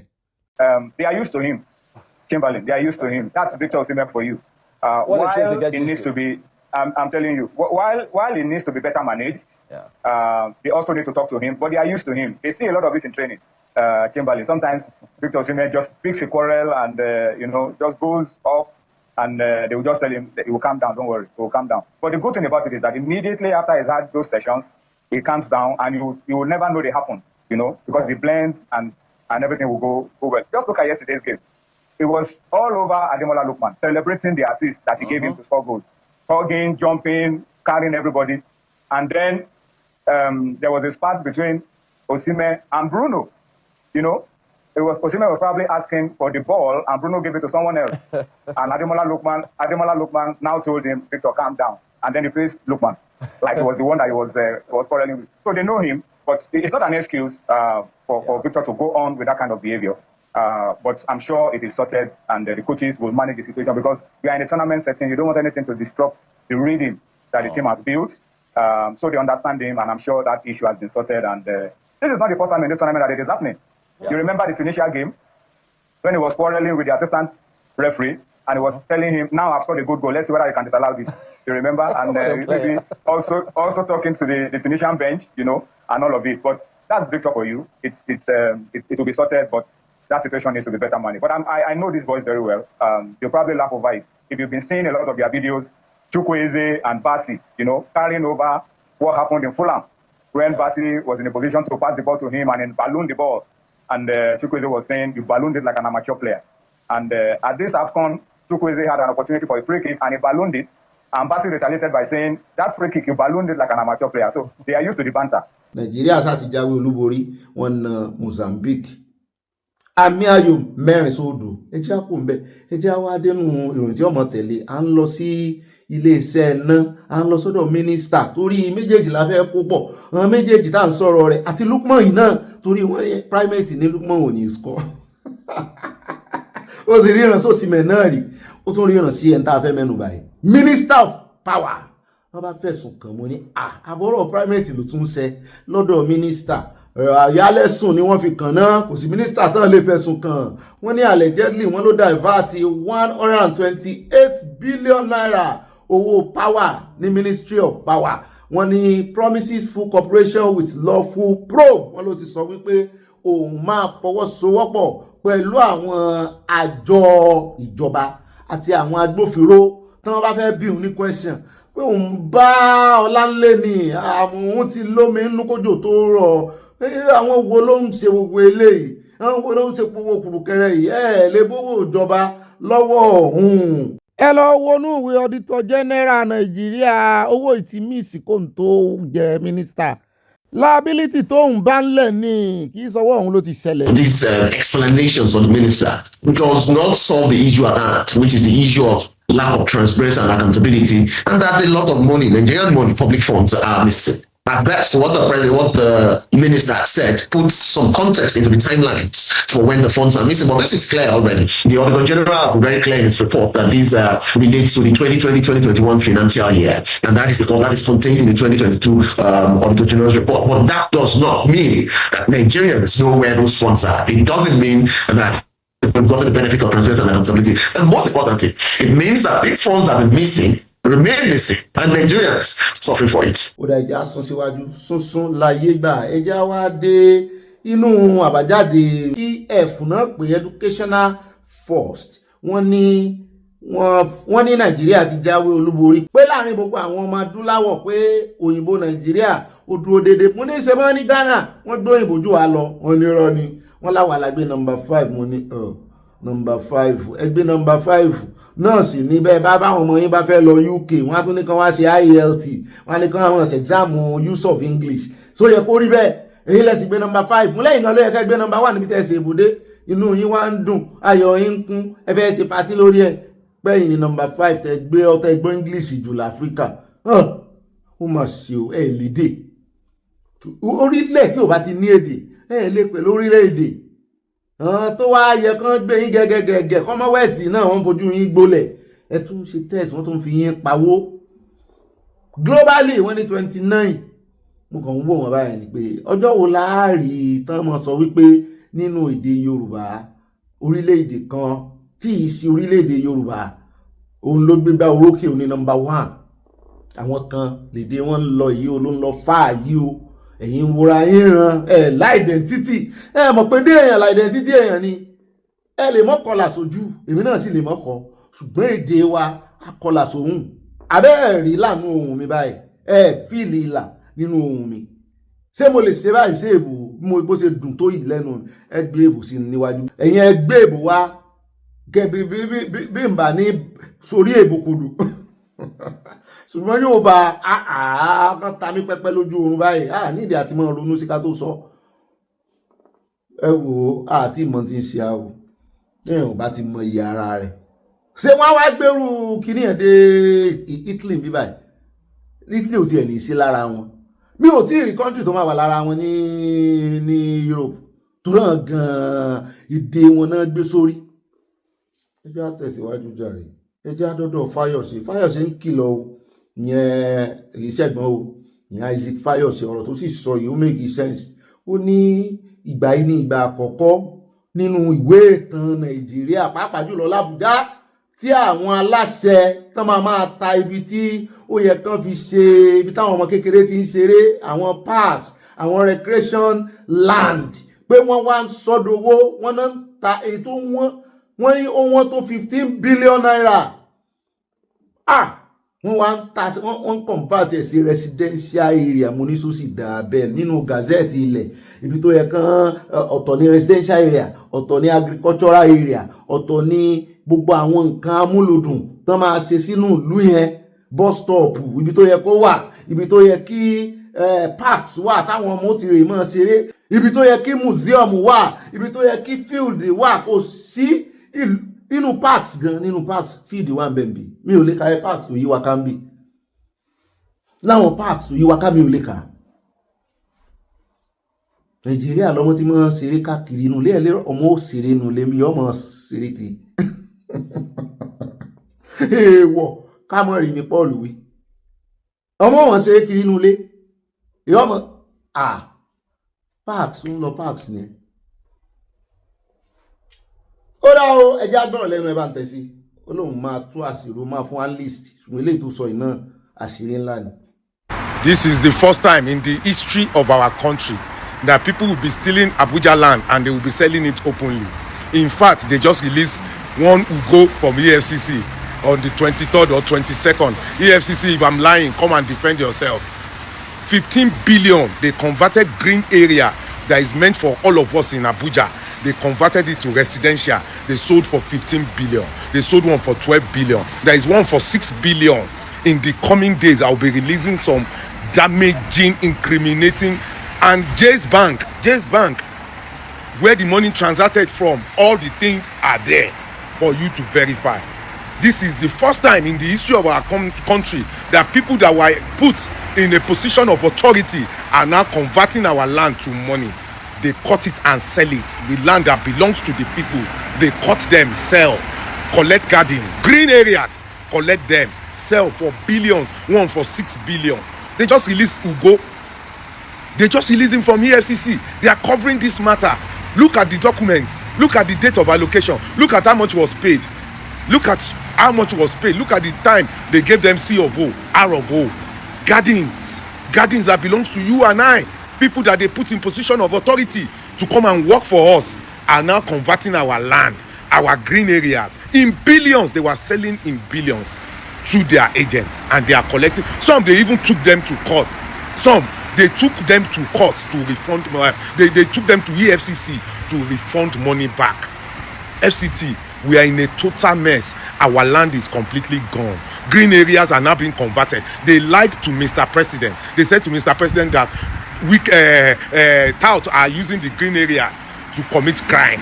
So they were now cutting them, selling, reallocating them, revoking some.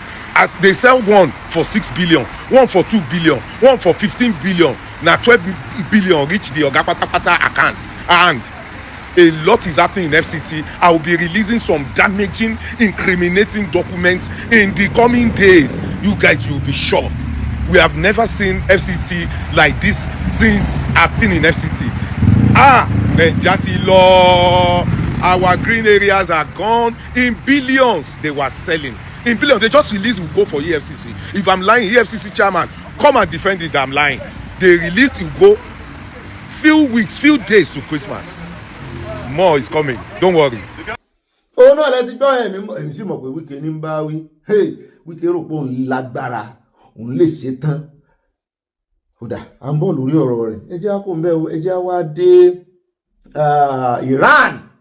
Wọ́n ní protest tán ṣe ń bẹ̀ ò lọlẹ̀ o. Wọ́n láwọn Iranians wọ́n jẹ́ arí pátápátá ni o. In fact, revolution tán retí. Wọ́n ló lórí wọn kan tiẹ̀ sọ pé òun fẹ́ sá lọ. Mo ní bo ní lọ lóun fẹ́ sá lọ Russia. Mo ní kó mọ̀ ní sọ́nbẹ̀. Wọ́n ní kó tó wá sá lọ ó kọ́kọ́ wá ju ọ̀gẹ̀dẹ̀ sọ́bọ̀ wọn náà bóyá wọ́n máa gbà á. Ó sọ wípé economic hardship wà lóòótọ́ àwọn gbà. Iran offers citizens $7 monthly stipend as protests continue. Pé ẹ mọ̀ wọ̀rí ẹ padà lé àwọn wọn fún yín $7. Mo lè lòun $7 bá dé.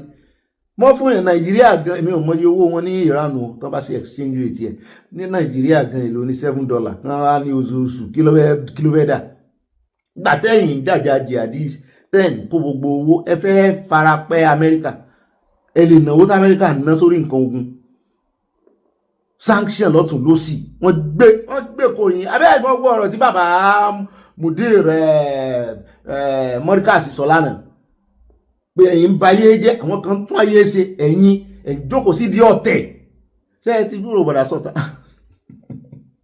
ẹ ti dúró wọn Ọlọ́run ìjà dúró ẹ̀ mọ̀ láìláì alọ́rámirámi ẹjá kó ń bẹ̀ ẹjá wá lọ àti ìwọ̀n bóyá ń gba $7 lọ́wọ́ wọn per month ẹjá wá lọ sí Niger ilẹ̀ Niger ibi tí wọ́n ní wọ́n ti sọṣẹ́ lánàá tán ti pa àwọn èèyàn ní market wọ́n wá sọ wọ́n ní àwọn ohun tí ẹ mọ̀ wípé àdó olóró Amẹ́ríkà rú àwọn kìíní tán ń sà kiri lẹ́ẹ̀lẹ́ tán ní kò explode wọ́n náà rí ń bẹ̀ lèmi náà wá wò pé kí ló dé kan wá ń bọ́ Amẹ́ríkà wọ́n ní àbọ̀n wá fi àbọ̀n sẹ́ẹ̀ ṣe àdó olóró tán fẹ́ test Nàìjíríà kí ló dé tí gbogbo àwọn àdó olóró yìí tí ò dùn gbàmù kó pa gbogbo àwọn tó fẹ́ pa ṣùgbọ́n àwọn èèyàn ló wá já wa sí picture náà lẹ́wọ̀n yẹn wọ́n ní it looks like locals in Ganaru area of Magama Iga area Niger State have discovered another unexploded American Tomahawk missile ṣùgbọ́n wọ́n wá já mọ́ àwọn olóyè ló wá já mọ́ wípé eléyìí kì í ṣe àdólóró wọ́n ní ara àdólóró náà ní bó ṣe tóbi tó yìí wọ́n ní ṣùgbọ́n òun ò kì í explode wọ́n ní this is a fuel booster fún àdólóró wọ́n ní normally it drops off while the warhead that carries the explosive material continues journey pé ìwọ́n jọ rìnrìn àjò bọ̀ ní ṣùgbọ́n wọ́n máa ń jáyùn lẹ̀ kára lè fúyẹ́ ṣùgbọ́n ìyẹn gangan ló gbé oró pé ara ẹ̀ka rẹ̀ rèé tẹ́ bá rí léyìí tó jábọ́ pé léyìí tí àwọn Sókótó àwọn tẹ́rọ́rìsì inú wọn tán ń ṣe yẹ̀yẹ̀ wípé òun náà ni kò tán bí ò tán.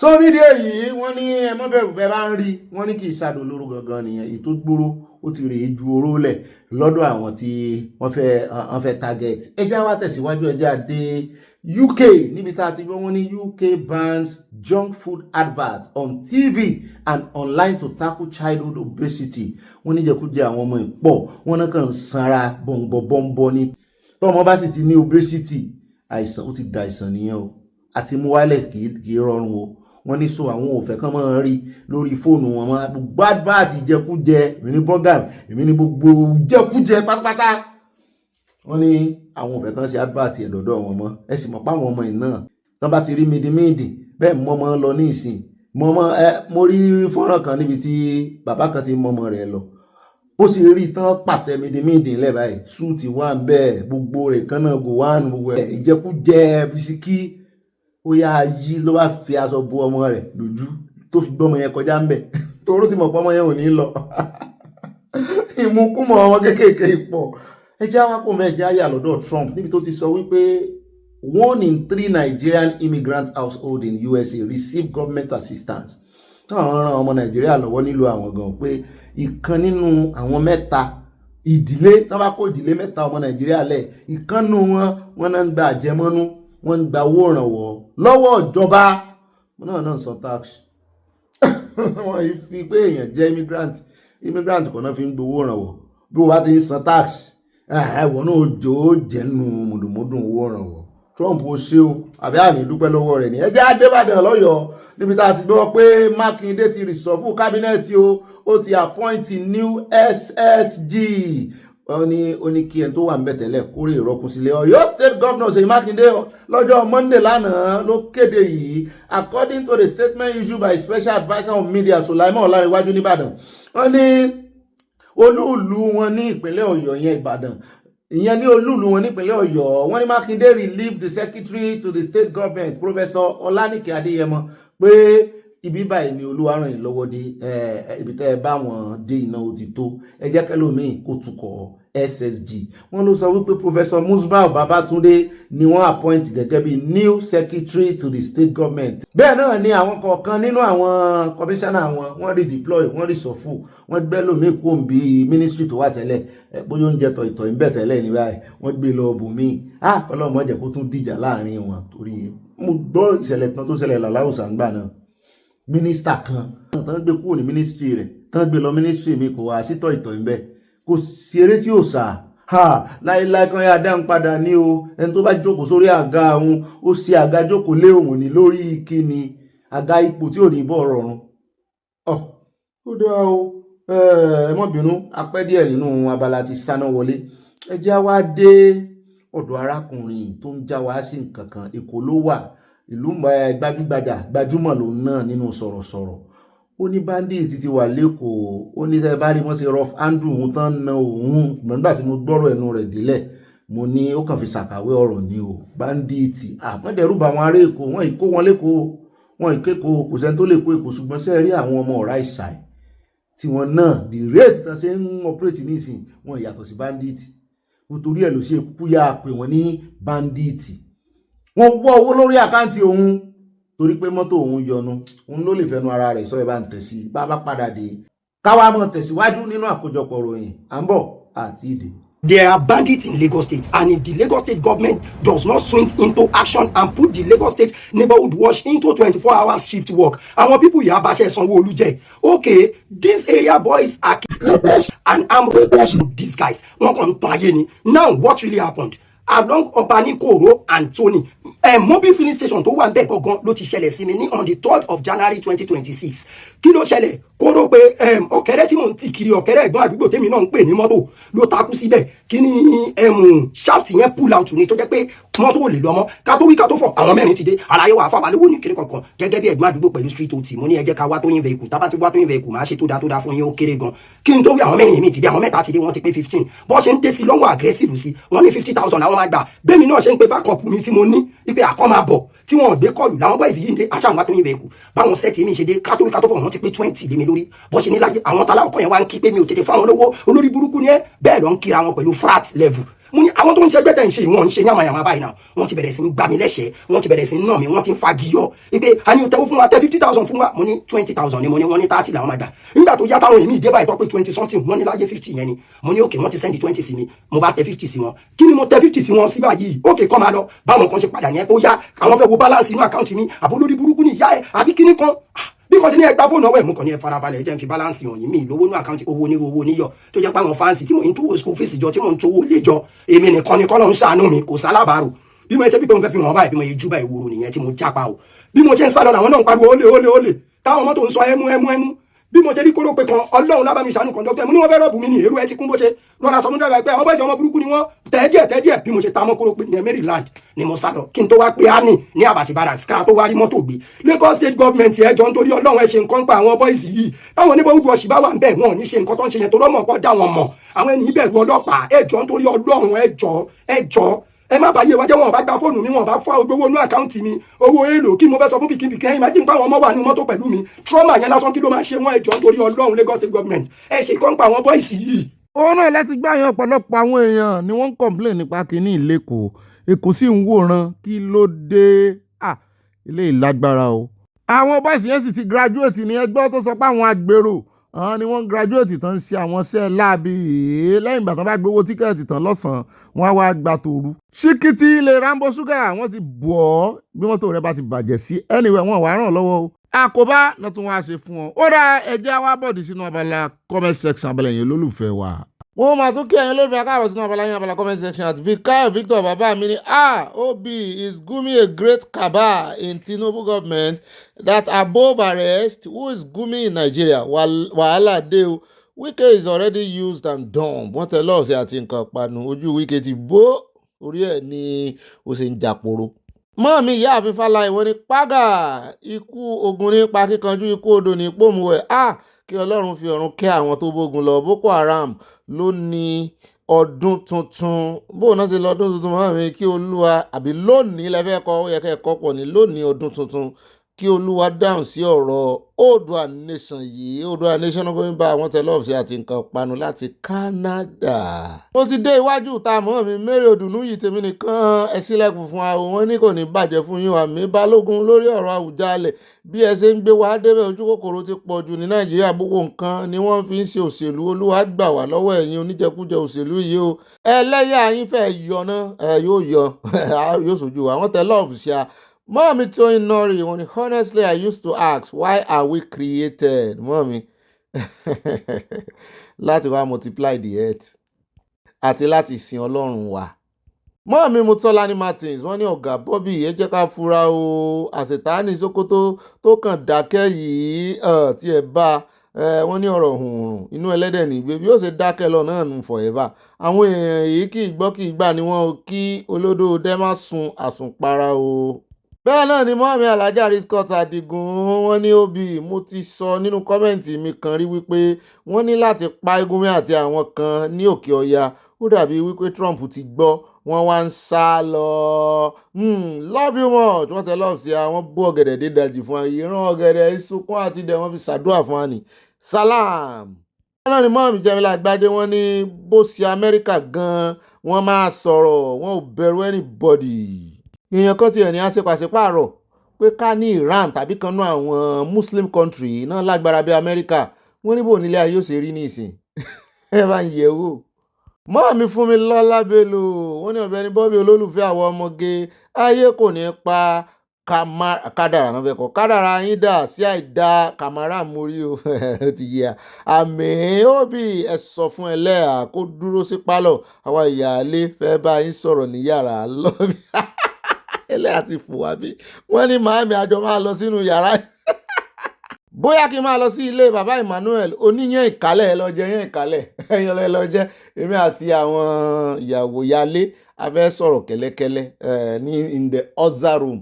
Mọ́mí Stella Odele wọ́n bú sẹ́rìn wọ́n ní Ọ̀gbẹ́ni Bobby Wike wá di òòṣà sí wọn lọ́rùn sí ẹ ti rí ijó takasúfè tó ń jó oúnjẹ ẹlẹ́yà ó lágbára o. He's so confident to what he's doing. He's now a comedian politician. Mo rí love tẹ̀tẹ̀ sí alárànbarà ni ó dùn mọ́ mi. Báàmí Adétáyọ̀ Adégẹyè wọ́n ní OB Olódùmarè yóò ti àwọn ológun Nàìjíríà lẹ́yìn wọ́n ò rẹ́yìn agbésùnmọ̀mí jùlọ àmì o Oòduà nation láfẹ́ bẹ́ẹ̀ ni o ìbùkún ni fún orílẹ̀-èdè Oòduà from Newark New Jersey USA wọ́n tẹ lọ́ọ̀fù sí àwọ̀ bẹ́ẹ̀ náà ni Prince Bello wọ́n dán lóhùn wọ́n ní ibà gbé wọn débẹ̀ respect is reciprocal mi náà respect mo honour yín bàbá mi. Mọ́mí Ṣọlá Ọdúnmọ́sù wọ́n ní Ọ̀gbẹ́ni Bobby mi ọ̀wọ́n ẹ̀yin náà wọ́n sí mi Ọlọ́run ìwà ọ̀páka ọkọ̀ gbogbo àwa òpèkè orí ìkànnì yìí ẹ kú iṣẹ́ Olúwa máa bá wa sí àmì o.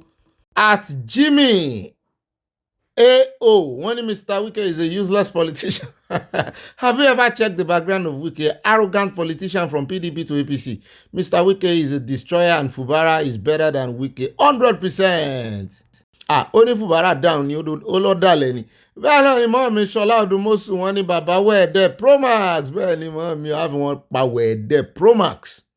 Wọ́n ní àwọn wò wá ní break time àwọn o ibi iṣẹ́ làwọn wà first day back to work after the holidays vacation.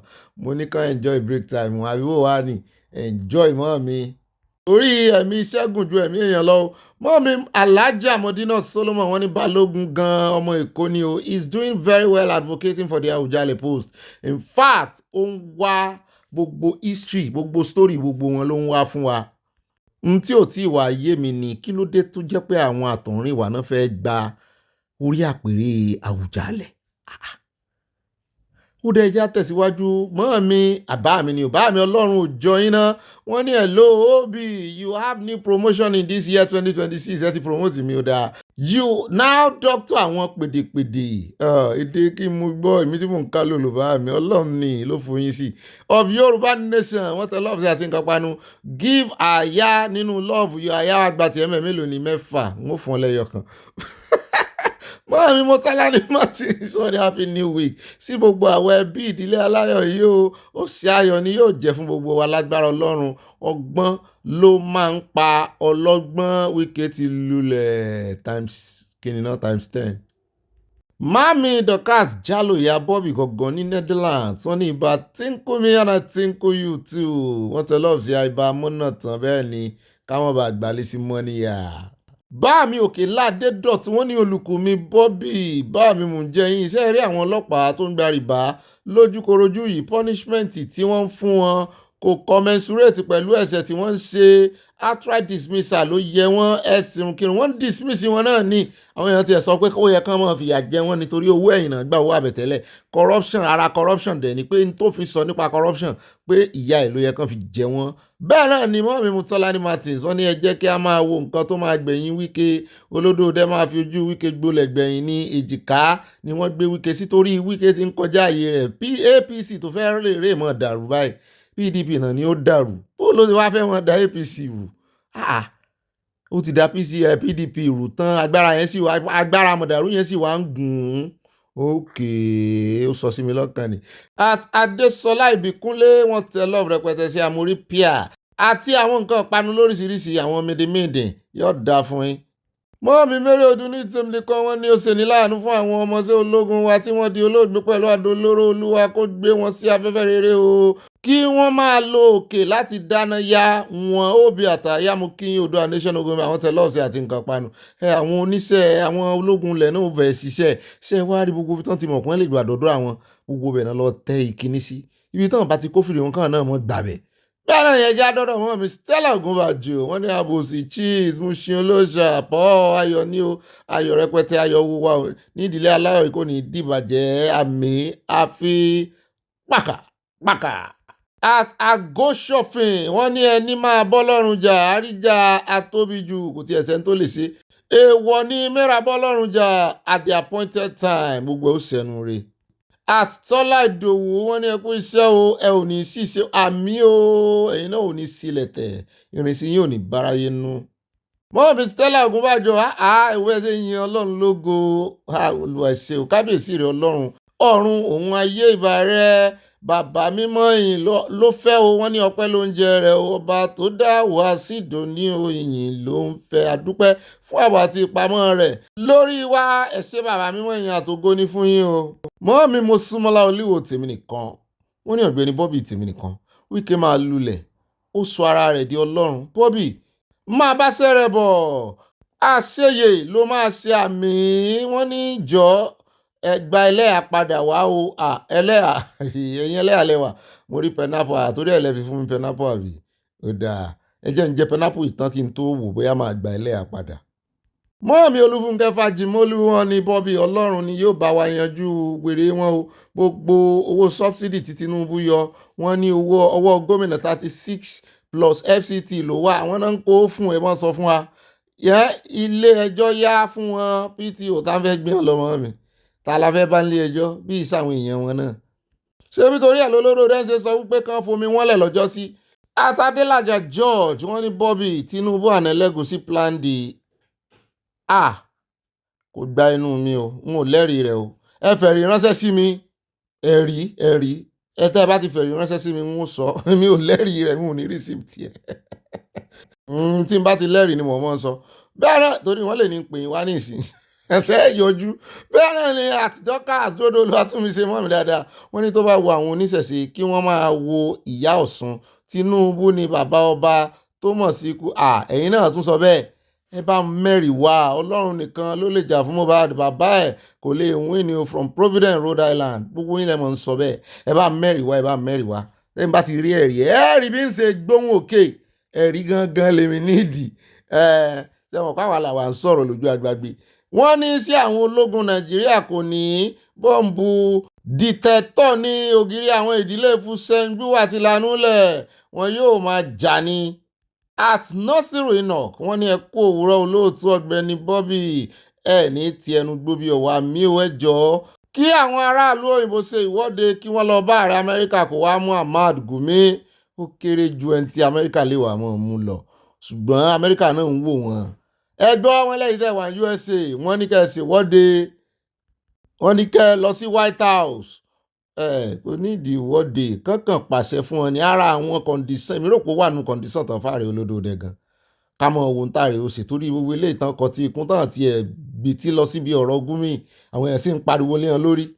bẹ́ẹ̀ náà ni Àtìmẹ́bẹ̀ Akínbọ̀bọ̀ làwọn ní is election in Nigeria government not election it's a pity but I know God is already on Nigeria affairs we will testify very soon God Almighty will continue to use Ọ̀gbẹ́ni Bobby and says from Indianapolis USA àmì o kọ́lọ̀ mọ̀ sí alẹ̀ kó wọ́n fi alẹ̀ o.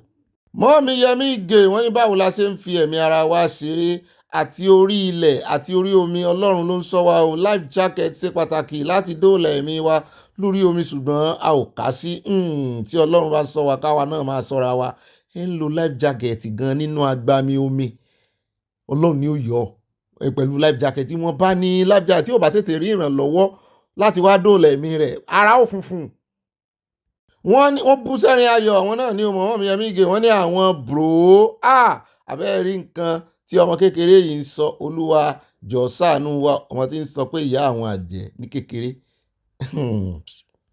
At Joseph oníyà bá mi ní Ọ̀gbẹ́ni Bobby ríà dádì wa ọkọ mọ́mí mọ̀mọ́ Lùjẹ̀ṣà mo ṣe rí ríà yẹn mo ti pa owó kan pọ̀ méjì mọ́mí oyè níyà bá mi oyè níyà wọ́n ní àṣé ìyàwó mi ti fún yín ní fìlà mi kángọ̀ lẹ́yìn ìgbà tí ẹ ti gbà á lọ́wọ́ mi bẹ́ẹ̀ ni mo gbà fìlà mo gbà ìyàwó yín ẹ jọ̀ọ́ ẹ dá fìlà mi padà o ilé aláyọ̀ yìí kò ní bàjẹ́ lórúkọ Jésù àmì bá mi wọ́n tẹ lọ́ọ̀fì àti nǹkan panu Texas láti Dallas ṣé ẹ jowú mi bá mi ẹ ń jowú thank you sir thank you so much sir. bẹ́ẹ̀ náà ni mọ́ mi Fúnmilọ́lá pé méjì lọ́wọ́ mi wọ́n ní Ọ̀gbẹ́ni Bobby ẹ kú ètò ó dùn mí fún àwọn ọmọ ológun tó ṣubú wọ̀nyí o àbẹ́ẹ̀rí may God rest their souls amen wàhálà wà pẹ̀lú ọ̀rọ̀ Àwùjalẹ̀ yìí o that's why I love my Ìbàdàn ẹni ọba kan ó ti mọra rẹ̀ Olúbàdàn bákú ta ní ó joyè wọ́n ti mẹ́ntí ó jẹ́. At Clement Ọládẹ̀jọ wọ́n ní ibà gbé wọn débẹ̀ mú jẹ́yìn Ọlọ́run ní gbé wá débẹ̀ o ṣé Wike nìkan ni gómìnà tí wọ́n gba ipò lọ́wọ́ rẹ̀ ni ó yẹ kí àwọn ará Rivers kan fura wọn tẹ lọ́ọ̀sì àti nǹkan panu Ọlọ́run ló mọ tó fi mú wọn tó fi dè wọ́n mọ́lẹ̀. bá mi Kẹ́hìndé òsè ní Sálímà wọ́n ní ẹkú iṣẹ́ takuntakun ọmọ owó olódò ọba ni wọ́n ọmọ atẹni bí Ọlọ́run máa tẹni gbọ̀rẹ̀ wọ́n ní bàbá mi Ọ̀gbẹ́ni Bobby ààbò Ọlọ́run Elédùmarè ọba òkè yóò máa bá yín gbé àmì o àti ẹbí àti ará yín Yorùbá nation no going back gbogbo wa náà ni ààbò Ọlọ́run mọ̀ bá gbé. mo róhùn mú bọ̀ ó yá ẹja ọ̀sán mo róhùn mú bọ̀ wọ́n ẹlẹ́ja ọ̀sán àmọ́ wọn mọ́ mi ẹ sọ wọ́n sí mi àtọ̀gbẹ́ni Bobby mi tòótọ́ my darling thing wọ́n láwọn ò ní tú mi lára tí n bá wọnú ẹ̀mí nítorí pé mo fẹ́ kí ẹ gun òkè kí n lè gbọ́ ohùn Jehovah ọjọ́ mélòó lẹ fẹ́ kí n lọ ẹ̀mí alóore kó balẹ̀ yín tààràtààrà mọ́ mi kì í sòní wọ́n tẹ lọ́ọ̀fù sí a ẹjọ́ kọ́kọ́ balẹ̀ yìí náà mo fẹ́ gbóhùn Ọlọ́run lẹ́nu yín bá mi Kẹ́hìndé òsè ní Sàlẹ́mọ̀ mo ti padà dọ́dọ̀ yín wọ́n ní Gàlólò Nigeria is not one we are not one language in Nigeria one nation one language Yorùbá nation no going back Biafra nation irọ́ Biafra bó ẹ mọ̀ dá lórúkọ mọ̀ sápàtà ẹ jẹ́ kóhun ní Biafra rí mọ̀ sí tiẹ̀ àwọn ò dá sí Biafra bí a máa ń là àwọn oní Biafra kan rí mọ̀ sí tiẹ̀ Yorùbá nation no going back ọ̀tọ̀ ní tọ́lù kò jẹ́ ti bàbá tọmọ kó mọ̀ làálàá wá tó kó bá wá jẹ́ ti ará àta àtàrà alé alágbọ̀nàgbọ̀nà ni mo ti mọ́ sọ fún yín n ò fètè bò n ò fáwọn bò n ò bá bí àfúrásì ọ̀nà tàn gbá ọ̀tọ̀ ọ̀nà àlàáfíà làwà gbà bẹ́ẹ̀ náà ni wọ́n ní we are the Yorubas and the Hausas and the Igbos we are not one language in Nigeria Nigeria is no one nation we are not one bẹ́ẹ̀ ni ẹ correct. àti ìyá àbèjì Ọlábísí wọ́n ní ajáwó ẹ̀wù oró sọ mọ̀rẹ́ mọ̀ lágége èèmọ̀ ti lọ gbalé sí ibòmíì o kò sí lágége mọ́ o bẹ́ẹ̀ náà ni mọ́mí fásá Garba wọ́n ní ibà kà síwájú èmi lẹ̀ ń ké sí wọ́n ní ọwọ́ kò tí ì bá àwọn kálífèètì tó wọ́n ṣẹ̀ṣẹ̀ bẹ̀rẹ̀ ní o àwọn ọ̀bà yìí jẹ́ tí wọ́n fẹ̀sìn bojú ọ̀rọ̀ gidi ní bàbá Lágége sọ yìí o mo gbé kùndùsì fún wọn èmi náà gbé fún wọn. ṣé bàbá Amẹ́ríkà náà mọ̀ pé ní bàbá Lágége mo láìkí bàbá yẹn tí n bá lọ Nàìjíríà n ó rè kírun bẹ̀. at Florence Alade wọ́n ní Olùduwà Republic no going back wọ́n tẹ lọ́ọ̀fù ẹrù péré mo ń ṣe mi ò ṣeré o.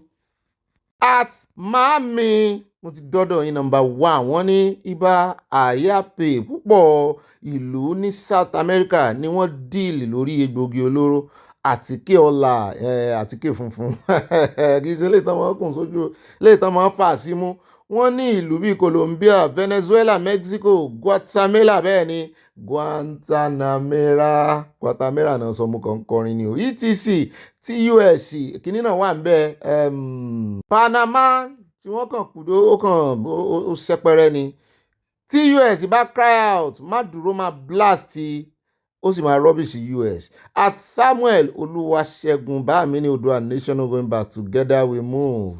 wọ́n mi mo ti dé nọ́mbà 2 ọ̀dọ̀ yín at Mami wọ́n ní mo pe ààrẹ Trump pé ta ló fún ẹ ní àìdíà yìí ààrẹ Trump ní ibà Mami àyàpè mo máa ń gbọ́ ìròyìn agboolé aláyọ̀ ti àyà ibẹ̀ ni mo ti ń gbọ́ nípa Táyé Currency wèrè la fi ń wo wèrè bá mi rẹ́mírẹ́mì ni ó sọ ni ó gbé sí ààrẹ Trump létí yẹn ṣé pé Trump ń wò wá abẹ́ẹ̀ rí nǹkan. Mọ́mí Títílayọ̀ Ìbánjí wọ́n ní ẹ jọ̀ọ́ nítorí Ọlọ́run níbo ni àwọn ọba ilẹ̀ Yorùbá bá ọ̀rọ̀ Ìgbòho dé o nítorí ìkúnlẹ̀ abiyamọ ẹ bá mi tú sílẹ̀ ní o kò sẹ̀yìn rárá o àwọn ọba Yorùbá tẹ̀ ń sọ yìí wọ́n sì ń jí ìjà èmi mo jọ lọ èmi mo tó yìí ìjà lára tí ìtàn bọ̀rọ̀ wọn náà ń jà lọ́wọ́ wọn ò rojú ráàyè wọ́n ti gbàgbé ọ̀rọ̀ òmìnira wọn balẹ̀ Yorùbá. ẹjẹ́ àdọ́dọ̀ mọ́ mi Fatima Abubakar lecturer mi wọ́n ní kò lè dùn wọ́n ṣé bí wọn ò ka ẹ̀mí sí pàtàkì ṣùgbọ́n ọba mímọ́ yóò mú gbogbo wọn láìpẹ́ ẹyọ kan láìpẹ́ láì jìnnà mí tí Elédùmarè yóò sọ ọ̀rọ̀ wọn di ìtàn nínú ayé àṣẹ bẹ́ẹ̀ ni yóò rí o ó sì ti rí bẹ́ẹ̀ àlùbáríkà ìfẹ́ tí Olúwa ní sí àwọn ènìyàn tiẹ̀ sallallahu wasalam. at Kanju Abenko wọ́n ní they need special IED detectors 1 kilometre afar kọ́lọ́run jẹ́ kán rà fún wọn 2 kilometre gan-an ló dáa 1 kilometre kiri. ó dá o ẹ káàbọ̀ padà dúpẹ́ lọ́wọ́ Ọlọ́run sáyà ṣe yín dáadáa ẹ wá nǹkan jókòó lé jókòó fẹ́rẹ̀gẹ̀dẹ̀ bẹ́ẹ̀ náà ni kẹ́ wọ́n sì fàájì sí mi lọ́rùn báyìí báyọ̀ ẹ máa bá a pín kókálé kókákó but before then ẹ wá nǹkan panu kẹ́ fi sọ̀rọ̀ àjìjà bẹ́ẹ̀ náà ni kẹ́ wá nǹkan olómi ọsàn tẹ́ẹ̀mọ̀ fi tì sọ̀hún kí wọ́n á mọ̀ gbé yín níbẹ̀ nínú àkójọpọ̀ ròyìn alákọ̀ọ́kọ́ ń bẹ̀ lónìí ẹjẹ́ adé ìròyìn míì mọ̀ ti jẹyọ ní Kwara àmì ilé ìmọ̀nú àkórí ìròyìn ẹja sáré fìmọ̀ wọ́n ní egbìnrin ọ̀tẹ̀ bá a ṣe ń pàkan nìkan tó ń rò wọ́n láwọn ajínigbé ń sọsẹ́ kan ní Kwara o wọ́n ní wọ́n sọsẹ́ lọ́sẹ̀ tó kọjá wọ́n ní láàárọ̀ ọjọ́ ajé ọjọ́ 5 oṣù kìíní yẹn lánàá wọ́n tún ti gbé àwọn 8 míì lọ. mo ní èèyàn 8 kí ló dé ìṣẹ̀lẹ̀ náà wáyé ní nǹkan bí aago 2 òwúrọ̀ ní òpópónà ìsánlú ìsín sí òmù àràn gẹ́gẹ́ bí ìròyìn tó tẹ̀ wá lọ́wọ́ o gẹ́gẹ́ bí ọ̀kan lára mọ̀lẹ́bí àwọn tí wọ́n jí gbé arábìnrin Táyé Abóyèjì bó ṣe wí ó ní àwọn ajínigbé náà dá àwọn èèyàn tó lọ sọdún nílé tí wọ́n ń padà sí ibùgbé wọn ibi tán ti wá wọn ní ọ̀nà dá lọ́nà àtàwọn ọlọ́kadà tó gbé wọn. Ó sọ pé ìlú òmù àrán ni àbúrò òun náà ń padà sí tó sì gun ọ̀kadà ṣùgbọ́n tí àwọn ajínigbé dá wọn lọ́nà tí wọ́n sì jí gbé. Ilé ìlágbára ó sì wá di báyìí ó ti di pé béèyàn ń lọ ọjà kó máa ṣọ́ra béèyàn bá dágbére pé òun fẹ́ sáré dákanra nǹkan bẹ̀ kó máa ṣọ́ra. Ó ṣàlàyé pé ọ̀kan lára àwọn tí wọ́n jí gbé ní orúkọ rẹ̀ jẹ́ Samson ẹni tó ń bọ̀ láti ìlú òmù àrán tó sì ń lọ sí ìlú ìsànlú láti lọ gbé àwọn tí wọ́n ń lọ síbi ètò kan ní ìlú Ìlọrin ní òwúrọ̀ ọjọ́ ajé ṣùgbọ́n ó kàgbà kó ẹlòmíì tó tún sọ̀rọ̀ nípa ìṣẹ̀lẹ̀ èyí Ọ̀gbẹ́ni Dáre ó kọminú lórí báwọn ajínigbé ṣe ń jí àwọn èèyàn gbé lágbègbè náà bó ṣe ń sọ pé ajínigbé náà ti di ìṣẹ̀lẹ̀ ojoojúmọ́ bàbá tó ní à ń gbé negative news lọ́jọ́ sílẹ̀ ẹlẹ́mi náà láwo mọ́ ó ga o Kwara ló tún ti ṣẹlẹ̀ ẹjẹ́ kó ń bẹ́ o Ọlọ́run mọ̀ yanjú ẹ̀ àmọ́ òwe àjọba ó gbé ìgbésẹ̀ tán fi dóòlà ẹ̀mí wọn. Ẹ jẹ́ wá lọ sórí ọ̀rọ̀ ti pásítọ̀ tá a fẹ́ fi bẹ̀rẹ̀, pásítọ̀ Chris Okafor. Wọ́n ní iléeṣẹ́ ọlọ́pàá ti bẹ̀rẹ̀ ìwádìí lórí pásítọ̀ Chris Okafor táwọn obìnrin fẹ̀sùn kàn. Wọ́n ní kì í ṣe dọ́rìsì nìkan báyìí, wọ́n láwọn obìnrin wọ́n ti competition lòdì sí òun sí ló ń fẹ́ lọ sinmi ni bó ti ẹ̀jẹ̀ pa agbọ́ pé àjọ kan ló ní orí ìrọ́kún sílé. Iléeṣẹ́ ọlọ́pàá nípínlẹ̀ Èkó sọ pé àwọn ti bẹ̀rẹ̀ ìwádìí lórí pásítọ̀ ìjọ kan, pásítọ̀ Chris Okafor, ẹni tí ọ̀pọ̀ àwọn obìnrin fẹ̀sùn kàn pé ó fi tipátipá bá àwọn ní àjọṣepọ̀, ó bímọ síta lọ rẹpẹtẹ. Wọ́n ti ẹ̀ ló tún fọwọ́ kan ìkànnà àwọn ọmọ tó bí síta. Wọ́n ti ẹ̀ fẹ̀sùn kàn kó ń bá a sùn mú ní rádaràda. Ní ọjọ́ àìkú ọjọ́ 4 oṣù kìíní ọdún 2026 ní iléeṣẹ́ ọlọ́pàá, nínú àtẹ̀jáde kan tí agbẹnusọ iléeṣẹ́ ọlọ́pàá Èkó Abímbọ́lá Adébísí fi léde, wọ́n fi ìwé ìpè ránṣẹ́ sí pásítọ̀ náà láti yọjú sí ẹ̀ka tó máa ń wádìí ìwà ọ̀daràn. Wọ́n ní criminal case ní onípàǹtì. Wọ́n ní iléeṣẹ́ ọlọ́pàá ní pásítọ̀ náà tó jẹ́ pásítọ̀ àgbà nínú ìjọ Mountain of Liberation and Miracle Ministry ìpínlẹ̀ Èkó máa kojú ìwádìí tó ní agbára. Àtẹ̀jáde náà ní ohun tí àwọn ránṣẹ́ pé pásítọ̀ náà fún kò sẹ̀yìn àwọn ẹ̀sùn tó jọmọ́ ìfipábánilòpọ̀ èyí tí ọ̀pọ̀ àwọn obìnrin kan fi kàn wọ́n sì ní ìpínlẹ̀ Èkó ní jurisdiction àwọn o, tó jẹ́ pé bẹ́ẹ̀ náà ti fẹ̀sùn kàn, ibẹ̀ náà ní ṣọ́ọ̀ṣì ẹ̀ wà, pé ẹ̀sùn ńlá ní ẹ̀sùn ìfipábánilòpọ̀ ara ẹbí ẹni tó gbé bàbá Ìjẹ̀ṣà lọ gíní ni. Agbẹnusọ ọlọ́pàá Adébísí lẹ́kọ̀ọ́ Adébísí tún fi kún pé àwọn ti pèsè ètò ààbò tó péye láti fi dáàbò bo gbogbo àwọn èèyàn tí wọ́n fẹ̀sùn kàn án, èèyàn pásítọ̀ yẹn, pé kò sí nǹkan kan tí ó fi ṣe wọn kán wá sọ̀rọ̀ síta. Ó mọ̀ ga o, yóò jẹyàn rẹ̀ ń su yìí ṣe eléyìí tó ó sì ti tọrọ ìdáríjì ẹ̀ṣẹ̀, ó ti kó bára rẹ̀ àbí ẹ̀ńbáṣẹ̀ ni mọ́ tọrọ ìdáríjì ẹ̀ṣẹ̀ lọ́dọ̀ agbófinró, lọ́dọ̀ ọlọ́pàá. Ó kọjá pé ọmọ tó bá ti mẹ̀sẹ̀ rẹ̀ lẹ́sẹ̀ kò ní pẹ́ lórí ìkúnlẹ̀, eléyìí yóò pẹ̀nú ẹ̀wọ̀n. Wọ́n lọ ó ti gbà pé òun jẹ̀bi. Ìkànnù wọn sọ̀rọ̀ Ọ̀gálà, ó ní gẹ́gẹ́ bó ṣe sọ, ó ní láti ọdún 2017 ni òun àti pásítọ̀ náà ti ń ṣe eré ìfẹ́, tí pásítọ̀ sì ṣèlérí pé òun máa fẹ́ òun, ṣùgbọ́n tó jẹ́ pé irọ́ ló pa fóun. Ó tún wá fẹ́ tán, ó tún wá lọ ń fi wọ́n pa lórí àga wàásù. Ó ní ìbáṣepọ̀ àti eré ìfẹ́ tó ń wáyé láàrin òun àti pásítọ̀ náà ló da ìgbéyàwó òun gangan rú, ti ẹ̀dá bóyá deliverance ló bá débẹ̀. Ọ̀gálà ní òun fi ọkọ òun sílẹ̀ lẹ́yìn tí pásítọ̀ náà sọ fún òun láti ṣe bẹ́ẹ̀, àmọ́ tí pásítọ̀ padà jáun sí Kolobo. Street wo ni Kolobo wà náà? Pọ́sọ̀ bú. Ẹ̀yin obìnrin wa ó dáa. Lẹ́yìn tí bẹ́ẹ̀ náà ṣe mú ẹlẹ́yàwó lẹ́nu deliverance ẹlẹ́yàwó sí lọ́dọ̀ mi. Deliverance ẹlẹ́yàwó sí. Bó tilẹ̀ jẹ́ pé Okafor sọ wípé òun gba gbogbo àwọn ẹ̀sùn tí wọ́n fi kan òun, síbẹ̀ ó tọrọ àforíjì lórí àwọn ẹ̀sùn náà. Ó ti kó sẹ̀kẹ̀sẹ̀kẹ̀ síra rẹ̀ lọ́wọ́, ó ti tọrọ àforíjì, ó ti gbà pé ó jẹ̀bi. Ẹ jẹ́ á tẹ̀síwájú nínú ìròyìn tòní. Ẹ jẹ́ wá lọ sí ọ̀dọ̀ Rufai Oseni. Bí méjì láti mú bọ̀, ṣùgbọ́n lẹ́tà tó fi síta ibi tó ti tú àṣírí òun la kọ́kọ́ mú bọ̀. Ìròyìn tòní ò pọ̀ rárá, ṣùgbọ́n ó lẹ́ka tó pọ̀. Lẹ́tà yìí ló jẹ́ ká mọ̀. Ẹ jẹ́ n kọ́kọ́ ka àkọlé tó kọ sí. Ó ní I don't talk without fact. Gbogbo alamọ Rufai Oseni ní Arise TV. Náà lágídí. Ó ní I don't talk without fact. Ó máa ń mẹ́rin jáde tó ń bá sọ̀rọ̀. Ó ní as at 12th of December, ọjọ́ 12 ní oṣù tó kọjá yìí, lọ́dún tó kọjá yìí, oṣù 12. Only federal government had already issued a notice to discontinue the case against Senator Natasha. This was the defamation case championed by the Senate leadership. Ẹ rántí tó sọ wípé wọ́n fẹ́ pa àwọn ẹ̀mí òun wà léwu, tí àwọn èèyàn ń pariwo nígbà yẹn. Mo ti rántí ìkànnú àwọn ajàfẹ́tọ̀ọ́ ọmọnìyàn yìí tí mo wé kìíní Yéṣùfù tó pariwo lé federal government lórí pé ẹ̀yin ọmọ Nàìjíríà ẹ̀ lè pariwo kẹ́ ẹ fohùn sí ọ̀rọ̀ yìí, pé owó àwọn tán sanwó orí owó aráàlú náà fẹ́ lọ fi ṣe kéèsì yìí, wọ́n ń waste owó yín, resources yín náà ń waste ẹ̀ rántí. Torí àwọn ni wọ́n gba ẹjọ́, wọ́n fẹ́ gba ẹjọ́ Akpabio, wọ́n fẹ́ gbàrò. Wọ́n ní àti on the 12th náà ti sọ pé àwọn ò ṣẹjọ́ mọ́. Ọjọ́ wo wá Akpabio wá sọ̀rọ̀ cross over on the 31st. Akpabio ní ẹ̀mí mímọ́ lógún sọ̀rọ̀ látẹnu pastor. So when they say it was the preaching that made them change their mind, I laugh. lẹ́tà wa kà báyìí wípé in the Federal High Court of Nigeria in the Abuja Judicial Division holding at Abuja, charge number FHA wọ́n sàkọ̀ number abẹ́ between Federal Republic of Nigeria àti Senator Natasha Akpoti Uduaghan notice of discontinuance. Déètì dá yẹn wo déètì yẹn gan ṣe kókó 12 ni o wọ́n tún stamp ẹ o. Wọ́n kò ti section 108, 12A and 5 of the Administration of Criminal Justice Act 2015 and under the inherent jurisdiction of the Honorable Court. Take notice that the office of the Honorable Attorney General of the Federation intends to discontinue proceeding in the matter. Wọ́n bá lè stamp mọ́ mo ló dá bẹ́ẹ̀. Ẹ wá rojú ayé lóde mo wá ní kí ló dé ṣé bọ́n náà gbẹ́jọ́ Akpabio tẹ́lẹ̀ ṣé Akpabio ti tẹ ojú ilẹ̀ mọ́lẹ̀ ni só ti ṣẹ́ntì òye ó ṣẹ̀ ni kí ló dé tán fi discontinue àbí Musa ń ro oríṣiríṣi àyà ní Ọlọ́run ló ń báṣẹ́ rẹ̀ lọ pé ṣé mo ti rí kí Natasha dúpẹ́ lọ́wọ́ rẹ̀ mo ní n ò tí ì gbọ́ ó ní kò lè dúpẹ́ lọ́wọ́ rẹ̀ láìláì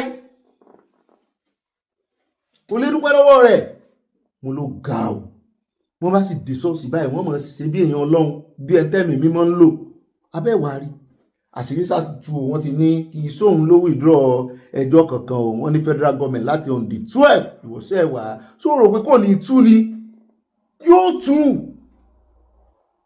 àṣírí máa tú iṣẹ́ òníkan àṣírí rẹ̀ ó sì tú Ọlọ́run ó mú gbogbo wọn ẹ jẹ́ àkóhùn bẹ́ẹ̀ jẹ́ asáré dé ọ̀dọ̀ Sowore ibi tó ti ń ta sí àwọn wípé tó bá dùn ní president o ẹ̀sìn mọ̀ pé òun náà sì máa pàpà gbé igbá àdìbò lábẹ́ kí tiẹ̀ ní political party rẹ̀ yẹn náà ń rántí ó ní tó ń bá fi lè jẹ president yín ó lóun ò ní minister of defence mo ní America tó great America gan-an wọ́n ní minister of defence náà ń pè ní minister of war kí ló wáá dé tí wọ́n ò ní ó ní drones lòun ó mọ̀ drones lọ́mọ bá sọ̀rọ̀ robot àwọn robot lọ́ọ́ gbà ṣe ọ̀rọ̀ rẹ̀ ò tí ì yé mi o ẹ̀jẹ̀ àgbọ̀ bó bá yẹ̀yìn ẹ wá ṣàlàyé fún àbábádé.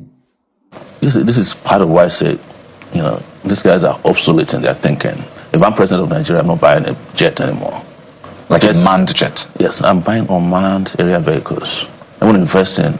They are super expensive. That's why they're pretty expensive, but they're more effective because you can just have 5 persons operate 10 drones.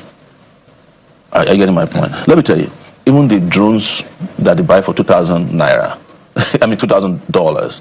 I have 2 of them, but and they get seized all the time. They can cover 4-kilometer radius, within 20 minutes. That is to say, if I have 10 in Ondo State and I have operators, and I hear there is a kidnapper working in the bush, I can use that drone to at least track them for a while until the police can then conduct their cordon. It can go 4 kilometers, and there are not too many forests that are longer than, let's say, 10 kilometers in terms of thickness. And some of these small, inexpensive drones, I'm not saying that's what you should use, cost you $2,000. And if you buy 100 of them for a state, you'll be doing a marvelous job. Well, I'm just saying. So, I want to go global and explain it to you. The fight between Israel and Iran has shown to you that the Air Force is on its way to retirement. You can stay in your country. You can take over my airspace, and I don't have to have a single jet. Same with you can have your F-35, and if I have very capable drones, I'll get to you. Yeah, and the same with Russia. So if you're still buying, some fancy, fighter jets that you have to train people for 5 years to use, you're not likely to get replacement parts on time. You're wasting your time. That's why I said somewhere, if I'm president of Nigeria, I won't have a minister of defense. My minister of defense will be a drone. Àyà ní lọ́dọ̀ tó ń rò pé ọgbọ́n àgbọ̀njù ní í ṣe Sowore ìwọ lónìí ní minister of kìíní. Àwọn tí ń ṣe àwọn òyìnbó gan tí technology wọn lékú, àwọn gan sì ń lo helicopter. Ó ṣe ní Air Force. Ó dá o ẹja wa kò mẹ́ ẹja wa tẹ̀síwájú lọ bá ó sí àwa àti bẹ̀yà sí ọ̀dọ̀ àjọ EFCC agbẹnusọ wọn gáhùn sí Mike òun àti Rufai náà ni wọ́n jọ ń fà á. Wọ́n wà á mọ̀ bóyá tó ra wọn kan tó túra wọn lẹ̀ lórí ọ̀rọ̀ wípé wọ́n mú àwọn èèyàn wọ́n má wọn kan wọ́n fa wọn kan lẹ̀ wọ́n sojú ṣáájú wọ́n fi ń witch hunt wọ́n fi ń ṣe wípé torí pé èèyàn kan jẹ́ opposition pé pàápàá jùlọ wọ́n mú Ọ̀gbẹ́ni Yàyà Bello àfi bá a ṣe gbọ́ wípé ó fẹ́ padà wá ṣe senator ṣùgbọ́n ẹni tí ò sí nínú ẹgbẹ́ wọn tó jẹ́ opposition party wọ́n halẹ̀ mọ́ wọ́n fojú rẹ̀ gbólẹ̀ mọ́ náà wọ́n ti sọ̀rọ̀ ó tú àṣírí ara rẹ̀ pé bóun bá jẹ́ terrorist ńkọ́ wọ́n ṣàṣàlàyé tí ń jẹ́ immunity fún wa wọ́n kó gbogbo ẹ̀ lẹ̀ jẹ́ ń kọ́kọ́ wá mẹ́nu létí ẹni tó jẹ́ commissioner rẹ̀ commissioner of finance gangan ní powerhouse wọn àwọn ní powerhouse àwọn gómìnà torí wọ́n bá fẹ́ sowó òlù mọ́kùmọ́kù àwọn náà máa ṣàgbọ́dẹ gba ẹ̀ fún wọn àwọn náà mọ̀nú àkáǹtì tí wọ́n fi sí owó wa bá wọn gan iye tó wọ àkáǹtì rẹ̀ lọ́jọ́ báyìí lọ́jọ́ báyìí kí ló wá dé tẹ̀ ń pariwo wọ́n láwọn ò tiẹ̀ dọ́dọ̀ Ọ̀bàlá wọ́n láwọn ò mọ̀ tí ń ṣe bóyá ẹrù ní ń bà wípé tán fi mú commissioner of finance òun àṣírí ò tú wọ́n ní bóyá tí ń bà lẹ́rù nìyẹn wọ́n láwọn ò dọ́dọ̀ rẹ̀ bí lẹ́jọ́ pé bó lẹ́sẹ̀ mọ́ wé àtàmọ́ tẹ́ mọ̀ fi àwọn wé political kínní pé ọ̀rọ̀ wà lórí ti Yàyà ìdí táwọn ò tí ì ṣe mú Yàyà bọ́n sì ṣe ń sọ̀rọ̀ yìí Yàyà lẹ́tọ̀ọ́ láti lọ gbégbá àdìbò nítorí pé court ẹ jẹ́ ń padà sórí Yorùbá mi pé ilé ẹjọ́ kankan ò tí ì dá lẹ́jọ́ pé ilé ẹjọ́ kankan ò tí ì dá lẹ́bi tàbí kan dá láre mo ní kéèsì ẹ̀ sì ń lọ lọ́wọ́ náà kí ló wá mú yín tẹ́ ebọ́gà yín sọ lọ́jọ́ sí tó ń lérí tán léka fọ́nrán ẹ̀wà àyà yọ yẹ ọ̀tán ní báwọn ò bá ti rí Yàyà mú pé àwọn ò resign àti ìgbọ̀kan resign o ẹ bá ń tẹ̀ sí ẹ jẹ́ àkọ́kọ́ gbọ́ yẹn náà tá a bá padà dé ká wá padà sọ́dọ̀ agbẹnusọ wọn ká bọ́ gbogbo bóun àti Rufai ṣèjọba. Everyone involved, whether you're a governor or not, we are building a case. Let the whole public hear. We are building a case against those who obstructed justice. You are sitting, you have immunity today, you won't have immunity forever. We are not stopping there. It's being watched listed all over the world. It can only run. They said there's no law in this country that we are following. Let's all of us declare that we are a state of barrier. Everybody go and do what they like. Like I said, I don't mind the outcome of this case, but the right thing must be done. If we don't see this case through, I won't have any moral right to accuse anybody of corruption in Nigeria. I will resign. Today, we have the president who is courageous. Mr. President have a lion's heart. Was it not worse for him to have even run away that day? Because if he had surrendered himself or submitted himself to that day, we wouldn't have declared him wanted. Do you know the implication of somebody being declared wanted? Usually we do quarter of a page, but because of his attitude, we have to do full page. I wouldn't mind losing my salary. He's been watch listed all over the world. He can only run. lẹ́yìn náà ti gbọ́ ọ̀rọ̀ méjì condition méjì náà give pé báwọn ò bá ti rí Yàyà mú àwọn resign ẹlẹ́ẹ̀kejì àwọn ò ní lẹ́nu ọ̀rọ̀ láti fẹ̀sùn kàn yàn kankan wípé òun náà jí owó kó ṣùgbọ́n méjèèjì náà ti fèèlì o Nàìjíríà. ó dáwọn lẹ́tí gbọ́ lẹ́nu ọ̀gá wọn tán sọ tẹ́lẹ̀ wo iná àfihàn yín létí ni ẹ jẹ́ wá gbọ́ gbogbo bọ́rọ̀ sí lọ láàrin wọn ní ìsìn. As far as constitutional immunity is concerned, there's no debate about that. Governor Bala Mohammed has immunity under the Constitution, but I'm sure he's also reading that provision upside down.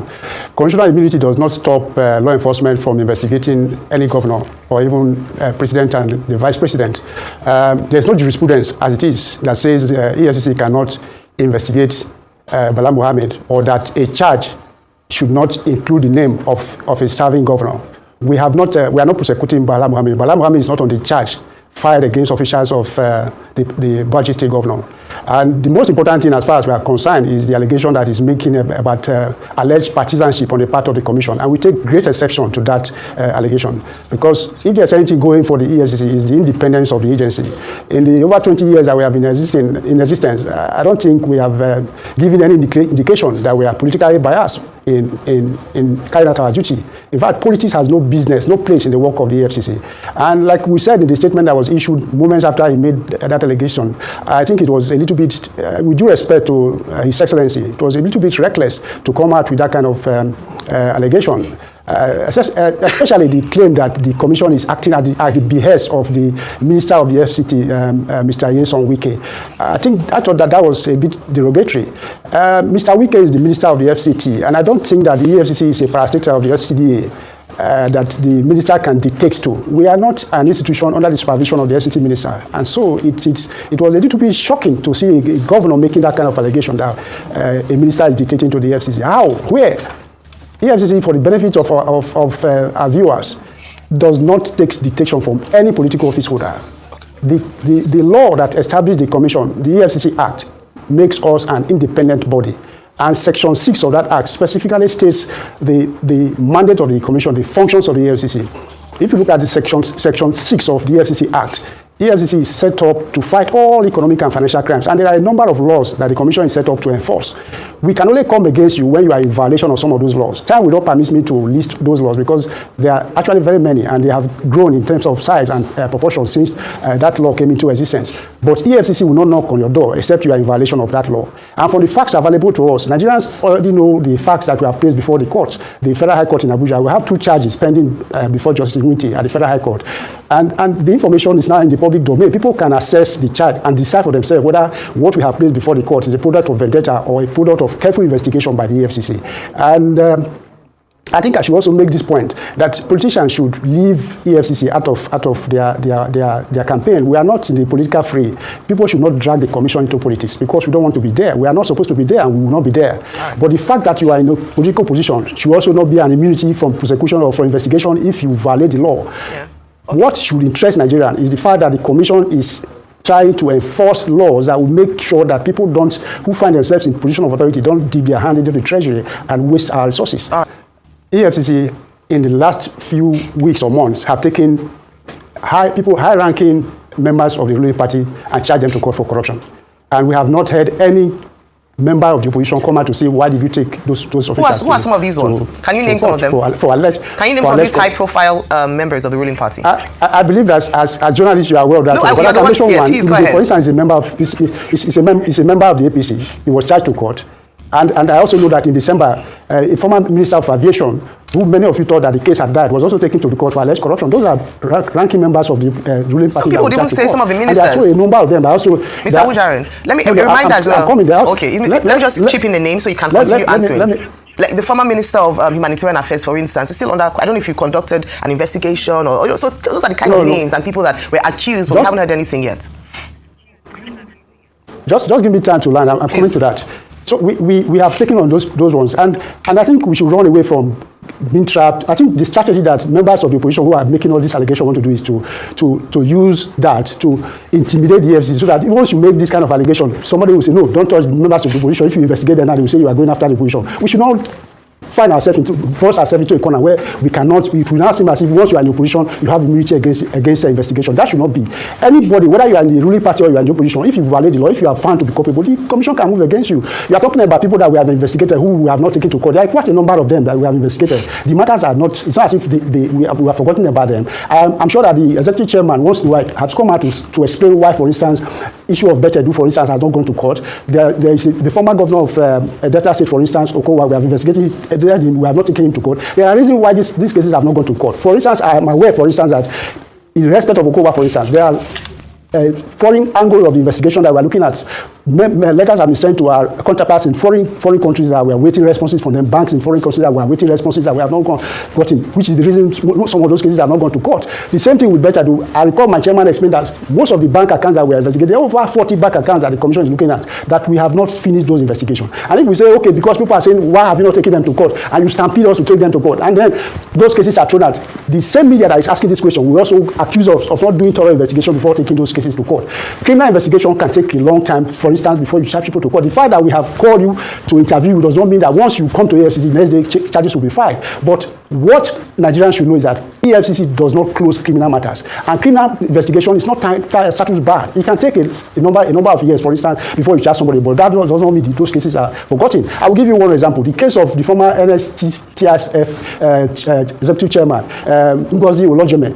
That case, the investigation began in 2015. And many people thought that we have forgotten about the matter. But last year, she was charged to court. So sometimes investigation can take time if you want to do a thorough job. And that is the decision of the executive chairman, Mr. Abala. He said he's not going to be in a hurry to charge. He's a lawyer. He said he's not going to be in a hurry to charge matters to court, except he's fully satisfied that we have all the ingredients that will sustain criminal prosecution in court. That is when we go to court. Ó dá o ibi gangan ni Rufai tó ti wá fẹ́ fàjà fún wípé ó dá ibi tó bá ọ̀rọ̀ dé yìí náà ẹ gbé wọn lọ court eléyìí tẹ́ ti gbé lọ court ńkọ́ kí làbájáde rẹ̀ tí ọ̀gá yín sì lè rí léka wípé bóun ò bá rẹ́yìn kéèsì pé òun ò fi ṣẹlẹ̀ ni òun ò sì ní mú èèyàn míì mọ́ òun ò ní fẹ̀sùn kan èèyàn míì mọ́ wípé ó kó o jẹ. You said he paid money to that time. that we in the media helped you. You remember we spoke a lot about this case. You people sent all your details to us. Nigerians are shell-shocked that till date, we have not gotten any traction as regards the case. Even your COA story. All of a sudden, once the pivot happened, we don't hear anything. You can tell us that, oh, the case, we still leave the case and we are looking at it. But the fact that Nigerians do not trust most of the things that are said, that's the curious part. Why, as of today, they've not been able to nail the Yaya Bello investigation with the treasure trove of facts that the EFCC chairman did release as at that point in time? With all the transactions from the schools and everything, you guys were cocksure. And don't forget, we worked together in the media, worked with you on that case. That's why we're asking you. No, Rufai, I don't think there is a law, so to speak. It is one thing you need to do is you need to understand how criminal prosecution works in Nigeria. Are you hearing me? Yes, I'm hearing you. Are you hearing? I can hear you. You need to understand how criminal prosecution works in Nigeria. It takes some time before you prove some of these charges in court. Like as I speak to you, the trial is still ongoing before the courts. We are presenting witnesses, we are presenting evidence. It is not the commission that is going to decide the matter. It's the court that will decide the matter. All we need to do is to follow the prosecution, how it's going on in court, and ensure that at the end of the day, both the prosecution and the defense get justice. But having said that, Yaya Bello, as we speak, is under trial, but the Constitution presumes that anyone who is under trial is presumed to be innocent until that case is proven. So whatever is happening to him within his party, that is a party affair. It has nothing to do with the FCC. It has nothing to do with the charge that we have filed against him. But it does also, what we owe Nigeria, the responsibility, I'm coming, please. The responsibility that we owe Nigeria is to be faithful to the charges that we have filed against him in court. And we are prosecuting those charges religiously. Nothing has happened, nothing has gone amiss in terms of prosecution of those cases. And we are committed to doing that. Okay, you can say that, yes. He has the right to do a thing. But it looks like an indictment on the same government, that the same government, which EFCC is a corollary of the same government, the same government that has pointed all of this out is the same government, the same, leading party of the country that you are having this chummy moments with that is even, very close to them now. And that's why a lot of people are looking at, even say he wants to run for Senate. But real quickly, what's the back and forth between the EFCC and Malami? What is transpiring? Because he too is saying a lot about you guys. Very briefly, please. Very briefly. Well, Rufai, in terms of Yaya Bello, whatever the party does to him, that is the party's business. EFCC is not a political party. We are not interested in politics. Ours is a law enforcement organization, and we are enforcing the law, so to speak. We have nothing to do with what happens in the political realm. As regard Malami, he has been charged to court. He's been granted, I think the bail application will be held on the 7th.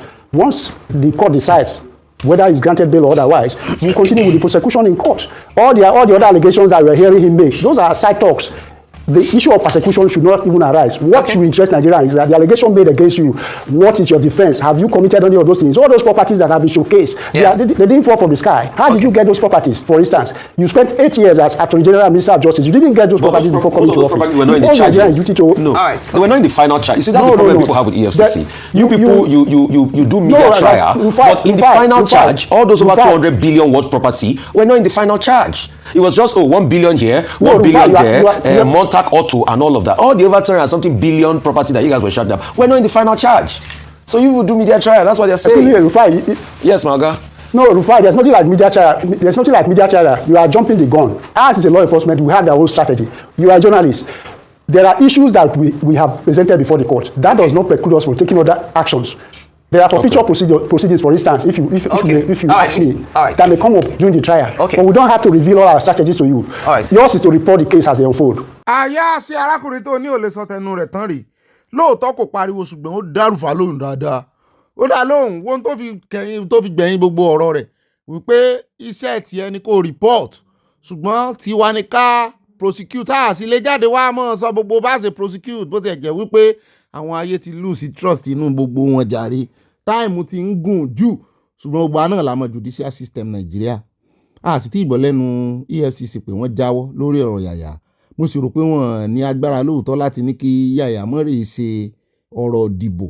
Wọ́n lágbára lórí ẹ̀ níbo jẹ́ pé kóòtù tó yóò gbé ìgbésẹ̀ kí ni ń dẹjọ́ dúró kí ni máa da ẹjọ́ ìdúró ṣé bí kan ló sọ lọ́jọ́ sí lára àwọn AGF tó ti ṣe AGF rí former AGF tó rè sọ́n London wípé 20-something years ni criminal case mọ́ take Nàìjíríà bí 30-something gan tán dẹnu bò ń gbà náà judicial system ló kàn EFCC gbogbo ibi tágbára wọn mọ náà ni pé kàn gbé lọ ilé ẹjọ́ bí wọ́n bá dá lẹ̀ nílé ẹjọ́ kí ni EFCC fẹ́ ṣe mọ́ a sì máa gbọ́ lẹ́nu ọ̀gá wọn náà Olúkóyèdè pásítọ̀ pé wọ́n máa frustrate àwọn òye kan ti ṣe lọ́ọ̀ tí wọn kan lè prosecute fúnra wọn tí ì ṣe pé wọ́n ṣe ń gbé wọn lọ ilé ẹjọ́ Nàìjíríà kan ti ní kóòtù tiwọn tí wọ́n ti máa prosecute wọn ṣùgbọ́n Rufai náà tún fẹ̀sùn kàn wọ́n bẹ̀ wọ́n wípé ọ̀tọ̀ ní tẹ́ máa wá sọ fún àwa journalist àwa media ẹ̀ ń ṣe media trial gbogbo lé tẹ́lẹ̀ gbà tẹ́lẹ̀ rí lọ́wọ́ Malami ẹ kò sí nínú final ìpẹ̀jọ́ tẹ́ fi pè é náà ọ̀tọ̀ ní sẹ́yìn náà fẹ́ mọ̀ ṣe bí àwọn onígàzẹ́tì àwọn oní olówó orí àwọn oní tax law tó ń ṣe gazette lọ́tọ̀ tán gbé lọ ilé ìgbìmọ̀ asòfin ọ̀tọ̀ kí ló dé tẹ́ wá ń ṣe media trial tó sì jẹ́ pé ń tẹ́ gbé lọ ilé ẹjọ́ fi wo adúrú ilé tẹ́ gbà lọ́wọ́ ẹ̀yẹn sí kí ló dé. aya náà ní ọ̀gá mi ṣe bí lára kọ̀ǹdíṣàn tí USA fún judiciary láti ẹnu Anthony General Baba Fagbems ní wípé kán tètè mọ́ dá ẹjọ́ pápápá ẹjọ́ tó bá ti ní í ṣe pẹ̀lú terrorism kán tètè mọ́ dá àwọn judiciary náà lẹ́bi níbẹ̀ yẹn ẹ wo ọ̀rọ̀ Nàìjíríà gan ó kó bójú ó kó bá mú ó súnyàn ṣé lèèyàn wọ́n gbé jùlẹ̀ àgbẹ̀tìnà gbégi eléra. ó náà láti bẹ́ẹ̀ lẹ́nu wọn yẹn o wọ́n ní immunity or no immunity tìbá là ń pariwo wọ́n ní ìyẹn ò sọ pé káwọn mọ́ investigate kódà kó jẹ́ presido mo lẹ́ ń tanra yín jẹ́wọ́ wàá sọ tí ó kù fọ́ ṣe lè lọ investigate president ààrẹ lódò rẹ̀ ẹ̀rìn investigate ẹ bá dánwò ẹ̀ dàn tán ẹ sá lọ parí kéèsì yàyà ẹ lọ parí rẹ̀ ṣùgbọ́n tá a tún wá ń gbọ́ ní ìsìn ni wípé kọmíṣánná tán mú sọ́wọ́ tán ní wọ́n ti fún ní ààyè láti gba béèlì ẹ̀ wọ́n deny béèlì ẹ̀ mo ní kí ló dé tán ṣe deny béèlì rẹ̀ wọ́n ní Bauchi State Commissioner of Finance orders deny bail in 9.7 million terrorism financing case. Àwọn mẹ́rẹ̀ẹ̀rin náà ni mò ń wò ìmú ní ní bọ́m̀bẹ̀ o gbogbo àwọn tó bá tún kù kọ́wọ́ bà ọwọ́ ó bà wọ́n sàmì bá ń sàmì kẹgbẹ́ tó àdúrà mi. mo ní kí ló wá dé tàn sí gbà bẹ́ẹ̀lì wọ́n ní the Federal High Court in Abuja has rejected the bail application of Bauchi State Commissioner of Finance Yakubu Adamu and his co-defendants who face allegation of financing terrorism to the tune of $9.7 million. Justice Emeka Nwite ruled on Monday that the charges pose serious threats to national security and public safety, stressing that releasing the defendant could endanger society. Wọ́n ní kó tiẹ̀ mọ́ wàhù bẹ́ẹ̀lì kiri mọ́. While noting that Section 36, number 5 of the Constitution presume innocence until proven guilty, Justice Nwite said this principle is not absolute in terrorism-related cases. Pé kéèsì tó ní agbára ni mo ló tiẹ̀ ti dá abẹ́ mo ní abálájọ tí ọ̀gá rẹ̀ ṣe ń pariwo kiri tí ariwo rẹ̀ ṣe pọ̀ wọ́n náà release ẹ̀ o wọ́n fa ìwé béèlì tán fẹ́ fún tẹ́lẹ̀ wọ́n náà ti fàwé ẹ̀yà ẹjá tẹ̀síwájú àròjọ musolókun àníwọ̀n ní bọ́m̀bẹ̀ ó sì ti late kò lè defect mọ́ ní ìsìn wọ́n sì ti jẹ́ oyè náà wípé immunity ò cover anybody o kó wà lórí oyè àwọn investigate rẹ̀ investigation ni ẹjá wá lọ sọ́dọ̀ arákùnrin kan tó lóun fẹ́ fẹnu sí ó ti fìgbà kan jẹ́ kí ló kọ́ wọn náà Professor Udenta former national secretary of the defunct Alliance for Democracy yẹn AD wípé wọ́n kàn fẹ́ fojú balágbólẹ̀ ní pé EFCC wọ́n ń ṣiṣẹ́ fáwọn kan ní pé wọ́n tún wá sọ pé financing terror pé kò yẹ kórúkọ bàlá wà ń bẹ̀ mú níṣẹ́ ẹjọ́ mọ̀ sí ni ẹ bá ń tẹ̀sí ẹjá bẹ́ẹ̀ lẹ́nu ẹ̀. The direct answer is simple. Nobody is above the law, and no governor or president is above investigation. Prosecution can occur when you leave office, but investigation will occur when you're in office. But it will be discreet, measured, quiet, under the table kind of investigation. Not because the governor is above the law, but because they do not want to distract the state. The moment the governor's name is dragged around, like Bala Mohammed will be dragged all over the place, every issue of terror financing, his name is there, well deposited for the world to see. And the implications are global in nature. If you recall, the judge asked the AFCC, bring these guys to me 3 times. Then quickly overnight to manufacture terror financing charges and drag the name of a sitting governor into it. The name of the governor has no business being there at this stage, but he can investigate the governor quietly and discreetly. By the end of his tenure, and you have ample matter, prima facie matter, as they put it, enough evidence for you to prosecute. Let them drag the governor around to the court and begin to prosecute. But to prosecute with the media and corrupt and criminally slur the name of a governor, his image and reputation is reprehensible. It is not done. But the governor can be investigated, period. Number two, I did a little bit of research, but not compellingly comprehensive research to say, are there cases the EFCC have just abandoned? Not the court. When I mentioned Agbodu Ali Sharif, I don't know whether it is in court. Abamakura, Tanko Makura, I don't know whether it is in court. Akman Bios Mata, I don't know whether it is in court. I don't know whether it is in court. It may well be, correct me, fact check me. You have the better institutional equipment and resources to fact check me. I'm not talking about those already in court. And I agree, the EFCC cannot fast track the judicial process, but EFCC can slow it down. Sometimes the judges accuse EFCC of not diligent prosecution, of negligent prosecution. Some sort of deal somewhere said, handle this matter softly, let it linger for a long while, let's just forget about it. Yes, why I admit that the court may be slow. Sometimes institutionally, the agency protecting become even slow on the basis of political pressure. I agree with you completely, Dr. Bati. We should have special courts set out to handle issues of corruption, economic crimes, and treasonable issues in terms of crimes of economy against the economy of the country. If you have such dedicated courts, mandated and well-resourced with cutting-edge technology, ICT stuff, AI even aided, it is possible to begin now to get these matters resolved faster than the current slow, snail-like space we are actually resolving them. I agree with you entirely on that. òun náà tẹnumọ́ ọ̀rọ̀ rẹ̀ méjì sẹ́ǹsì o bó tiẹ̀ jẹ́ wípé ó ní kò yẹ kó sí orúkọ bàlá ń bẹ̀ yẹ lèmi ò gbà ṣùgbọ́n ó ní àwọn EFCC náà slow job ìbò náà ní sá.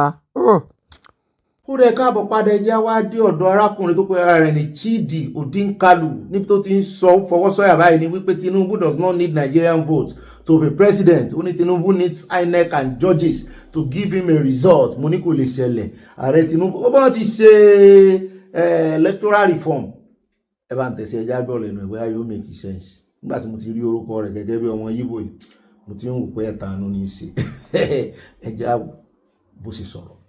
If I give the answer that I'd like to give, people may get excited, but I think it is fundamentally because Tinubu does not need Nigerian votes to be president. Well, but he does need it. He must get it. No, he does not need Nigerian votes to be president. Tinubu needs judges and INEC to give him a result. If you need votes of your people to be president, he will not be, with profound respect, acting with this degree of irresponsibility and utter disregard for the worth and well-being of Nigerians. No. It is because at the end of the day, let us all be honest. What he needs are the judges and INEC. If votes counted, Nigerian politicians would not be as irresponsible, from the president down, will not be as irresponsible as they are to behave as if Nigerians do not count. Because for good or for ill, and I agree with you, I've spent most of my life working on atrocities and insecurity across the world, and particularly across the African continent. And when you look at the situation, Sudan, in Darfur, for instance, or indeed in the north of Ethiopia, in Tigray, in Sierra Leone, Liberia, where we had the situation in West Africa, in the last decade of the last millennium, the fact is people who are in trouble, or indeed in the Great Lakes of Africa, right? People who find themselves at the receiving end of a challenging situation do not mind where help comes from. I totally agree. Ó rẹ̀ káàbọ̀ padà ẹjá lọ sòsè sí ọ̀dọ̀ ambassador Israel kí ló ní fún wa àwọn èèyàn tí ń retí wọn pé bó lẹ́sìn fẹ́ dá sọ̀rọ̀ ìsẹ́yìn náà ń kó battalion bọ̀ ní intelligence náà fẹ́ fi help yín ó ní ṣùgbọ́n intelligence kì í ṣe intelligence lásán ó ní àṣírí gidi gbogbo ibi tán bá wà àwọn ọmọ bẹ̀ satellite àwọn ta pé àwọn ṣe intelligence pẹ̀lú àwọn ìlú ńlá ó pé lè kóyìn àwọn kéré mo ló ti dá bẹ́ẹ̀ gbogbo ibi tẹ́kọ̀ọ́ táwọn bá wà gbogbo àwọn èèyàn tó bá ẹ̀rọ ti máa bà wọn ará bí ní ìsìn torí wọ́n dá Israel yóò dárúkọ wọn Amẹ́ríkà ló ti ń pariwo Israel máa dárúkọ wọn kán máa dárúkọ wọn kí ni wọ́n mọ ogun wọn pátápátá ẹ bá ń tẹ̀ sí ẹjẹ́ gbọ́ gbogbo intelligence gbogbo wọn sì fẹ́ ran Nàìjíríà lọ́wọ́. Our aim is to work with the Nigerian government, and the Prime Minister highlighted issues of intelligence sharing and other areas, and I think that we will be led and guided by the Nigerian government as to where we can work and where we can partner, because this is very much about working with an ally, working with a partner, and doing things to tackle insecurity as a whole within the country. And I mean, obviously Israel is a staunch ally of the United States. I mean, if Mr. Trump was to decide to take some further action in Nigeria unilaterally, what would Israel's response be? I mean, I know it's a hypothetical situation. Well, one, it's a hypothetical situation, and two, I think there's probably a better question to ask the American ambassador rather than the Israeli ambassador as to what the the question is, what would Israel's response be? Well, in a hypothetical, we'd have to see what the situation was. I couldn't tell you what our response is. What I can tell you is that we want to work with the Nigerian government to see what we can do to help and work with them to tackle insecurity across the country. And how has the Nigerian government responded to Mr. Netanyahu's statement? I'm wondering if there's been any sort of behind-the-scenes diplomatic communication about this between you and the Tinubu administration? Well, any communication behind the scenes will obviously remain behind the scenes. But as I said, Prime Minister Netanyahu has made our position clear, and so anything that we can do in those areas, and obviously when you're dealing with issues of intelligence and when you're issuing of information, it's not something that we're going to talk about publicly because that would undermine the entire purpose of having a conversation about intelligence sharing. But what Mr. Charles tí mo ní mo ti miss rí mo ti mọ̀ pé a feature lónìí arákùnrin ó jọ bẹ́ẹ̀ ni pé àwọn ọmọ tí ń jẹ́ intelligence kò fẹ́ sọ̀rọ̀ rárá ṣùgbọ́n wọ́n wá bí léberè kan nísìnyí wọ́n sọ̀kù sí àwọn àwọn tó fi dáhùn wípé ńgbà tí ìwọ Israeli gan tẹ́yìn náà ń dáná yá wọn kan tán sì ń fẹ̀sùn kàn yín pé kìrìsìtẹ́nì náà wà lára àwọn tẹ́ pa ń Gaza kí ló wá dé tó yẹ pé kìrìsìtẹ́nì Nàìjíríà ló wù yín láti wá dóòlà.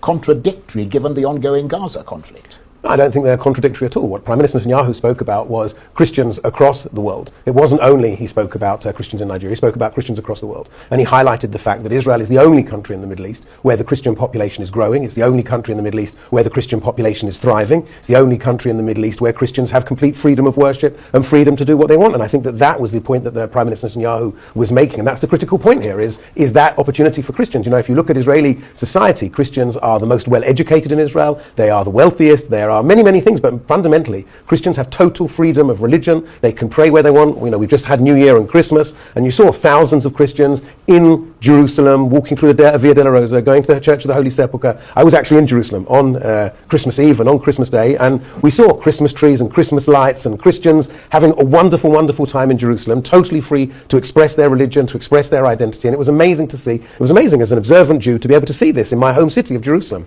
Ó dẹ̀ káàbọ̀ padà já wá lọ sí ibi Adéláwì ọ̀rọ̀ bùsí à ń lọ Rivers State. Nǹkan ó yan gbẹ̀gẹ̀dẹ̀ ó gbìn ẹja kọ́kọ́ mu látòrí ọmọ Wike níbi tá a ti gbọ́ tán níṣẹ́ ẹ ti gbọ́ wọ́n ní Wike sàn ó sì lọ náwó kan ní London fún girlfriend ẹ̀ ó náwó bí ẹlẹ́dà wọ́n ní kọ́tì bàbá rẹ̀ náà ni mo ń ṣe bí girlfriend ẹ̀ ni bàbá rẹ̀ bówó ńlé ni ọmọ náà bówó ńlé ni ṣe ní tẹ̀lé bàbá rẹ̀ kiri báyìí bí ìgbìn bá fà ìkara wọn àtẹ̀lé wọ́n ní Wike son reportedly set to contest wọ́n ní reportedly báyìí o wọ́n ló ti wá set to contest for Abia Akpo House of Rep seat wọ́n lọ́mọ rẹ̀ náà ó ti ṣe ó ti jiná ó ti kọ́ lẹ́kọ̀ọ́ wọ́n ní reports have emerged that a son of FCT minister Nyesom Wike is being considered to contest for the Abia Akpo House of Representatives ibi tó ti fẹ́ mú nù kò fẹ́ mú láti ibo ló yẹ ó ti bẹ̀rẹ̀ ó yẹ kó paras local government ni kókó lọ bẹ̀rẹ̀ látòrí councillor àbí ibi tó yẹ kó ti bẹ̀rẹ̀ nù wọ́n ní consultation are allegedly ongoing with the 25-year-old reportedly being positioned to replace Honorable Kingsley Chinda, sparking debate over political dynasty and youth participation. Ó sì dá youth ni wọ́n ti ní kàn gba àwọn ọ̀dọ́ láàyè àfi àfi dam tútù wájú ni ẹ jẹ́ wá lọ sí ọ̀dọ̀ àwọn tó ganu sí máìkì lórí ọ̀rọ̀ rẹ̀ àbọ̀ wa àti ìdè o ẹ jẹ́ àkọ́kọ́ fún yín ní ó dá ká tó lọ sọ́dọ̀ ti national secretary àwọn ẹgbẹ́ APC torí ó ti tójú lẹ̀ mọ́lẹ̀ gan wọ́n ló tójú lẹ̀ mọ́lẹ̀ dé ọ̀dọ̀ àwọn gómìnà náà wọ́n ní Rivers crisis escalate as top APC governors back Fubara wọ́n ní Fubara na máa gbárùkù tì moves by the minister of the Federal Capital Territory Nyesom Wike to scuttle the 2027 re-election bid of his successor Rivers State Governor Similayo Fubara appear to have suffered a setback as several All Progressive Congress governors rallied behind Fubara. Wọ́n ní multiple sources in the APC confirmed to àwọn oníròyìn lánàá that the renewed hostilities ìyẹn ìjà tó tún bẹ̀rẹ̀ part 2 rẹ̀ season 2 ìjà wọ́n ní láàrin Wike àti Fubara wọ́n ní iná ranná wọ́n ní àwọn top APC governors decision to back Fubara wọ́n lára tó fàjà nìyẹn torí wọ́n ní ó gbóòórùn pé omi ti tán lẹ́yìn ẹ̀jà bóun ṣe ń ran ààrẹ olódòdẹ lọ́wọ́ tó tán fóun ṣe mọ̀ dàrú tó ń da gbogbo ibi tó bá rán òun sí tó ń da bẹ̀rú ibi tó ń kẹ́tàn rán òun gan òun jẹ́ mo ló ti gbàgbé òwe bíbélì tó ní ìwọ ṣèkàṣèkà ìwọ bàyànjẹ́ mo rántí bí ó sì pè ìwọ abanijẹ́ mo ní bàyànjẹ́ ó sá lọ Yorùbá nù Yorùbá dùn bí wọ́n bá yí sí náà ni ìwọ abanijẹ́ ọjọ́ tó bá dẹ́kun àti bàyànjẹ́ láwọn bàwọ̀ náà jẹ́ kanlẹ̀ àsìkò bàjẹ́ rẹ̀ ti dé gbogbo eré tí ń sá kiri ẹ̀gbọ́n tí Fubara sọ lánàá ni ó náà sunkún nínú ilé nínú yẹ̀wù wọ́n ń sun ẹkún kíkorò gbogbo orin táwọn ń kọ́ ń ta ó ní àmúmúlẹ̀múfò ni. wọ́n ní the latest development was further compounded by the APC leadership endorsement of Fubara kí wá sáwọn gómìnà nìkan wọ́n ní àwọn tó jẹ́ aláṣẹnú ẹgbẹ́ APC náà ọ̀gá àwọn pátápátá chairman wọn national security àwọn méjì tó sì gbòòrò jù bẹ́ẹ̀ náà nù tán lọ́rìn wọ́n lẹ́yìn Fubara náà wá nítorí ọmọ ẹgbẹ́ àwọn ni naturally kì í sọmọ ẹgbẹ́ àwọn mọ̀ jẹ́ kí láàrẹ gajọ nírè lọ bó wá ló ṣe ń gbàgbé ni ó ti invite ẹ sínú ẹgbẹ́ ìríká ló ó ṣe ara rẹ̀ ó sì torí ipò sì fẹ́ da PDP rú ní ò ṣe fi PDP lẹ́ o ìyún ní ò ṣe fi PDP lẹ́ o òun ní ìbáṣáájú Fubara wọnú ẹgbẹ́ APC o ọlọ́gbọ́n máa ń fi ọgbọ́n síra rẹ̀ gẹ́gẹ́ bí mọ́ mi Martins ṣe sọ lánàá Mutolani Martins ọlọ́gbọ́n ìwọ ló gbọ́n jù ọgbọ́n àgbọ̀ngbọ́n jù ìmọ̀ pọlọ́gbọ́n ni ó ti lọ́gbọ́n jù Wike ṣé ń tọ́mọ rẹ̀ náà wá ṣe nù bó bá dé kìlì orí gbogbo tí ń kọ́mọ rẹ̀ náà ní mú kiri. Trouble reportedly started when forces loyal to Wike attempted to back the SY National Secretary of the People's Democratic Party, Samuel Anyanwu, as the next governor of Imo State without consulting Governor Uzodinma tó wá kúrò ní jurisdiction tiẹ̀. Ẹni tí ó jẹ́ ọmọ ìránṣẹ́ rẹ̀ nú ẹgbẹ́ PDP tó ń lò láti jẹ́ faction head. Ó wá tún fẹ́ lò ó ní Imo State. Ó sì jẹ́ kí gómìnà wọn mọ̀. Ṣé gómìnà tí wọ́n bí wọ́n ṣe mú Fubara tó gbé Fubara lé àwọn èèyàn lórí ṣé gómìnà tí Uzodinma náà kò lẹ́ni tó fẹ́ provide tí wọ́n wá fẹ́ fi dandan mú gbogbo state ló fẹ́ rúùlù Nàìjíríà ni abẹ́ ẹ̀gbọ́n tí Fubara sọ lánàá ó ní wọ́n ní mistake ló ń ṣe tóun fi mú òun pọ́lọ́hún ó tún kó jẹ́ kó tún ṣe mistake ní tóun ó fi rọ́nà lọ tóun ọ̀tá yóò ṣe mistake tẹ́ fi rọ́nà lọ yóò mọ sàríyànjiyàn yóò mọ forí gbánú náà ni pé mistake lòun ṣe òun ò ní ṣe mistake yẹn mọ́ meanwhile mistake yẹn náà ló sì tún máa ṣe mistake ò ní dáṣẹ̀ inú ilé ọ̀tá yẹn àti tèmi náà láṣẹ Ọlọ́run tá a fi rọ́nà lọ bí ó bí Nàìjíríà bí ó náà ní ṣe Nàìjíríà ní ìsìn tí Yorùbá ní ìsìn ó fi rọ́nà lọ sábà wọn dá ẹ̀rọ wa ń bẹ Ọlọ́run náà bá ń bẹ. The move reportedly infuriated Uzodinma, who is also the chairman of the APC governor, ibi tí ọ̀rọ̀ tọ́rọ̀ tó ti gbaná gan rèé o. Following the development, some APC governor reportedly began to mobilize other colleagues against the FCT minister. The plan is to weaken the FCT minister in his home state and reduce his influence and political power. This was further compounded by the fact that Wike is reportedly not favored by some powerful members of the Tinubu administration. So some APC governors mobilized their colleagues to support Fubara, and the result is what is playing out. Fubara lẹ́yìn. Meanwhile, the APC National Secretary Ajibola Basiru and Wike on Monday traded words. Wọ́n fi gbàgbàgà wọ́n tún tọ́ síra wọn lójú. Basiru in a statement asked the ex-Rivers State governor to resign in his ministerial position and focus on what he described as his obsession with Rivers State politics. Pé bí Rivers State ìbá kan lára tó báyìí kúkú resign. Ṣé mo sọ fún yín mo máa ń yọ sọ fún yín wípé aláwọn kan tó súnmọ́ lódòdẹ wọ́n fẹ́ rí mi Wike láàtàn bó ló ṣe wà nú ẹgbẹ́ ó bá help ààrẹ olódòdẹ jù bẹ́ẹ̀ lọ ààrẹ olódòdẹ ló help àwọn who you help ni kí ni help ẹ̀dà lọ́dún àwọn kí wá ní arákùnrin sọ ẹni tó jẹ́ national secretary wọn fún ẹgbẹ́ APC wọ́n ló ní Nyesom Wike should immediately resign as minister and face his obsession with Rivers politics pé kò sẹ́ntì ń bá a dù. ẹgbẹ́ wọn wá kàǹtí Ajibola Bashir ẹni tó jẹ́ national secretary wọn nínú ẹgbẹ́ APC ó ti tẹsẹ̀ mọ́lẹ̀ nígbà tí national secretary bá ń bọ ọjà, nígbà tí chairman ẹgbẹ́ APC bá ń bọ ọjà, nígbà táwọn gómìnà náà ẹgbẹ́ APC bá ń bọ ọjà. Sáàrẹ Tinubu wá fẹ́ gbèjà rẹ̀ lòdì sí wọn ni, tán sì ti gbèjà rẹ̀ lòdì sí Fubara. Fubara Grace ń bá rìn. Only my attention has been drawn to the tirade of the minister of the FCT against my person and my office as the national secretary of the APC. This is as regards my position that all members of the NWC and working committee must accord any sitting governor is due respect, and that the governors remain the leaders of the party in their state. Pé Fubara lólórí ní ìpínlẹ̀ Rivers. As far as party APC is concerned, it is shocking that such an innocuous statement can elicit such uncouth response from no less than a member of the Federal Executive Council, gẹ́gẹ́ bí minister. Ẹ̀wọ̀n tí ń ṣe Wike ò fẹ́ lọ sínú ẹgbẹ́ APC torí ó ti mọ̀ pé àwọn alágbára ló wà ńbẹ̀. Sọ fẹ́ gbapò fún wọn bẹ̀ ni, sọ fẹ́ ní kéèyàn kan kó lórí àga fún wọn ni. Pátápátá ọmọ ẹ̀yìn ló dà. Trọ́bù tó ń fà náà bí ìgbà tán bá ń lo agbèrò, ẹ mọ̀ báwọn olóṣèlú ṣe máa ń lo àwọn ọmọ ta, àwọn jàǹdùkú, àwọn eruku APC ní Wike kó mọ̀.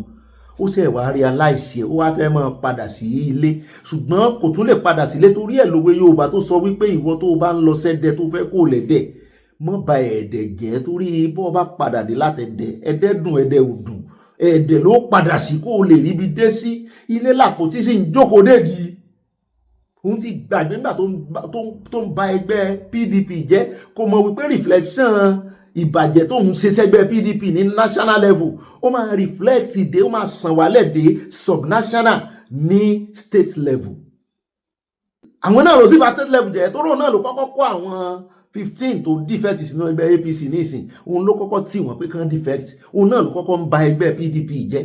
Táwọn yẹn táwọn rò wípé òun náà ó defect ńgbà náà, ṣùgbọ́n òun rò wípé ibi tó ń defect lọ òun lè mọ́ lẹ́nu ń bẹ̀, kò sì fẹ́ defect lọ bẹ̀ gẹ́gẹ́ bí àwọn Rufai ṣe defect lọ sínú ẹgbẹ́ ADC tán lọ lẹ́nu ń bẹ̀. Òun ò ní defect bí boy yìí náà fi ṣe, he's a use and dump element. Only I also take exception to Wike reference to a certain 600 billion ibi tí mò ń bọ̀ rèé. Torí Wike fẹ̀sùn kàn lánàá pé 600 billion kan pé wọ́n wá gbà ní Rivers. Mo rí tí kan náà àwọn tó ti bá Fubara jẹ tẹ́lẹ̀ tó ń pe Fubara lólè pé o lè nà gbéjọba fún ní ọwọ́ dùn yìí. Ó ní òun fẹ́ sọ̀rọ̀ lórí ẹ̀ wípé in the state for which I and other APC leaders are scrambling. Ṣé rí pé ibi tí Wike ti shoot ara ẹ̀ gangan lẹ́sẹ̀ rí. Ó rò pé bóyá bọ̀bọ̀ ìlú òun fẹ̀sùn kàn lórí ọ̀rọ̀ 600 billion. Ṣùgbọ́n ẹgbẹ́ APC ló ń fẹ̀sùn kàn. Tó bá wá fẹ̀sùn kan ẹgbẹ́ APC pàápàá jùlọ ẹni tó jẹ́ national secretary tó wá ń rọ kì í sí ìsòun nìkan àtàwọn kan alágbára 600 billion naira sọ́lẹ̀ lẹ́ máa bá ń di ẹ̀tàn máa ń pín àwọn alágbára lẹ́ máa bá ń bẹ̀. Gbogbo pínpín rẹ̀ náà sì rèé ó lè jẹ́ ń tán fẹ́ fi gbé ìdìbò ní 2027. Gbogbo àwọn state gbogbo àwọn kìíní wọ́n máa san ìsàkọ́lẹ̀ padà. Gbogbo àwọn gómìnà tó wà ní APC wọ́n máa ṣiṣẹ́ fólódò dé 2027 dandan ni. Nǹkan jẹ wọ́n máa pọ̀ pẹ́bùlù gbogbo wọn máa náwó nára. So tán bá wá lọ Rivers tán rèé gbà ara ìmùlẹ̀ tẹ́jọ tọwọ́ bọ̀ ní ẹgbẹ́ ìṣẹ́jú ẹ̀ bíwọ̀ náà ló fà tán fífi àjẹ Fubara. Ó wá ń bí ọ́nú ó wá sọ síta ta ló ṣiṣẹ́ lòdì sí yẹn lówó tán fẹ́ lò fún ọ̀gá rẹ̀ tó lóun ṣiṣẹ́ fún tó fi ń dẹgbẹ́ PDP rù. Ta ló wá ṣiṣẹ́ lòdì sí òkè ó fẹ́ kó mọ̀ sí òun fi pé gbogbo owó tán bá máa ná owó bí ó ṣe jáde òun tán bá pè lórí wọn fi pelẹ̀ gómìnà ní gómìnà wọn máa jẹ tó bá kú òun bẹ́ẹ̀ àṣírí rẹ̀ sì wà lọ́wọ́ Fubara torí Fubara used to be his commissioner for finance.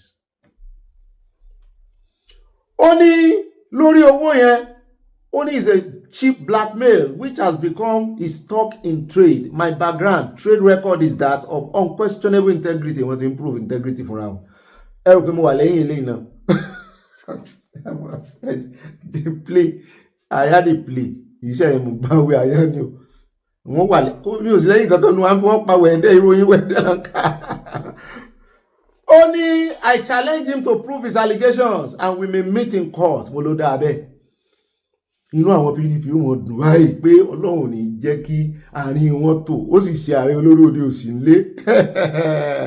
Wọ́n ní as to his veiled threat against me, let me remind Wike that he is not God and may be overplaying his political card. My faith is in God and will not succumb to cheap threats such as the one from Wike. I'm one of the young Nigerians that confronted military rule, fighting for democracy. Ó lọ náà wà lára àwọn tó kojú military rule. Ó ní kó mọ́ dùnkùkù lájà mọ́ òun. Ó ní let me also remind Wike that his support for President Bola Ahmed Tinubu does not automatically make him a member of the APC. Millions of non-APC Nigerians also support Mr. President, and his own is no different. His attempt to destabilize our party in Rivers State will not be tolerated, and he cannot bring the spirit of PDP into the APC. Mi sọ fún yín láti gbà tó ti ń sọ wípé there will be nothing like APC or PDP. Ó ti bà PDP jẹ́ already. Ó wá ń wá ní òun kúnra àjìgbùdù.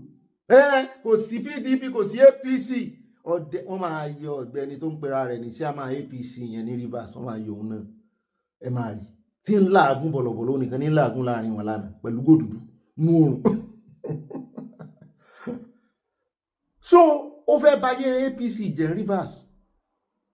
Dàbí mo ṣe dà ó nítorí Fubara ó wá fẹ́ bà gbogbo ẹ̀jẹ̀ nítorí pé ó fẹ́ kí Fubara lọ́nà lọ. Ó sì ti position ara rẹ̀. Fubara ẹni rẹ̀ ó ti position ara rẹ̀. Ó náà faragbá ń bẹ̀ o, ṣùgbọ́n Wike ni ó faragbá èyí tó pọ̀ jù ń bẹ̀ tó fi lè mú sọ̀rọ̀ jáde wípé tí Fubara bá ṣẹlẹ̀ kejì ó ti gbé òun sí, ó ti gbé political career àwọn sí. Ó must cause. Ẹ̀rí tí ń láàgùn the last power rẹ̀ nílò yẹn Ọlọ́run ó sì jákulẹ̀. His attempt to destabilize our party in Rivers will not be tolerated, and it cannot bring the spirit of PDP into the APC. Rárá, ṣe oore fólódò dẹ lọ́tọ̀, wọ́n dẹ̀gbẹ́ àwọn rú.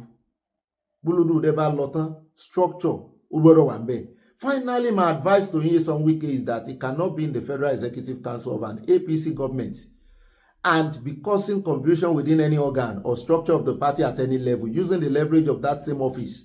The honorable thing to do is to resign his appointment as minister. Àwọn pè wá jẹun ni. Èèyàn mélòó rẹ̀ làwọn pè nú ẹgbẹ́ mi wá. Same favour ni pé kó resign tó wá fẹ́ bá wọn jà.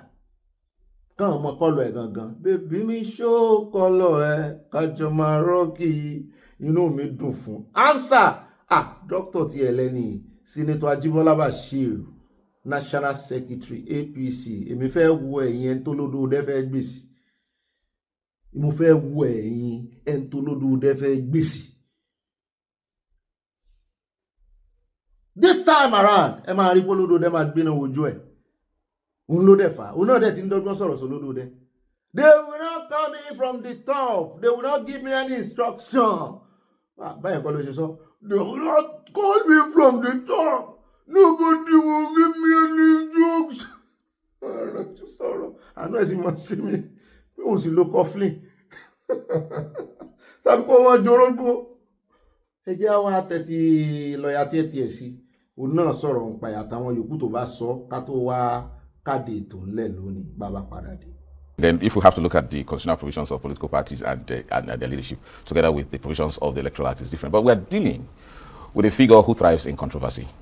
He thrives in, taking a path that has not been charted before by anybody. And it seems to have benefited him. Now he's, doing it in Rivers State. Who knows what he will do tomorrow at the national level? He's actually upstaged, his own political party, his own said political party, the PDP, and its leadership, together with its presidential candidate, frustrating the party in the last presidential election. And now he's moving back to Rivers State. So the challenge, therefore, is all of his standing now, his foundation now, is President Bola Tinubu, who tomorrow may also be his victim the way he's dealing with Governor Fubara this time. However, in terms of making that bold assertion that he has now formed a situation where he leads, because his unspoken claim is that he has both united the PDP and APC, and what he did not say is that he's the lead leader, because as a national figure who is the minister of the Federal Capital Territory, who enjoys the endorsement of the president, he believes that he wields control. All of this is the build-up to the governorship election in Rivers State, whether or not Governor Fubara would have a second term. So but the APC, starting with the national chairman of the APC, has stated very categorically that Fubara is the leader of the APC in Rivers State, and that again has been re-echoed by the national secretary, Senator Bashir. So is there any contestation? The question is there any contestation here that Fubara is the leader of the party? And secondly, how pragmatic would you say Wike's politics is when you look at the political space? Well, pragmatism, just look at the time he became governor, from the time he became governor to the time he brought up Fubara, and then used the courts to intimidate and harass Fubara to the point that governors came to a standstill in Rivers State. Wike counters and audaciously and by issuing warnings to the standing political leadership of the APC by telling them that he has some form of grassroots political magic wand with which he will control Rivers State. So it becomes the contestation you're referring to is that of a politician who believes that he holds Rivers State grassroots together, and that whether or not members of they are in the PDP or APC, he controls them. Whether or not that's true will then now be a matter that will be determined in the political field.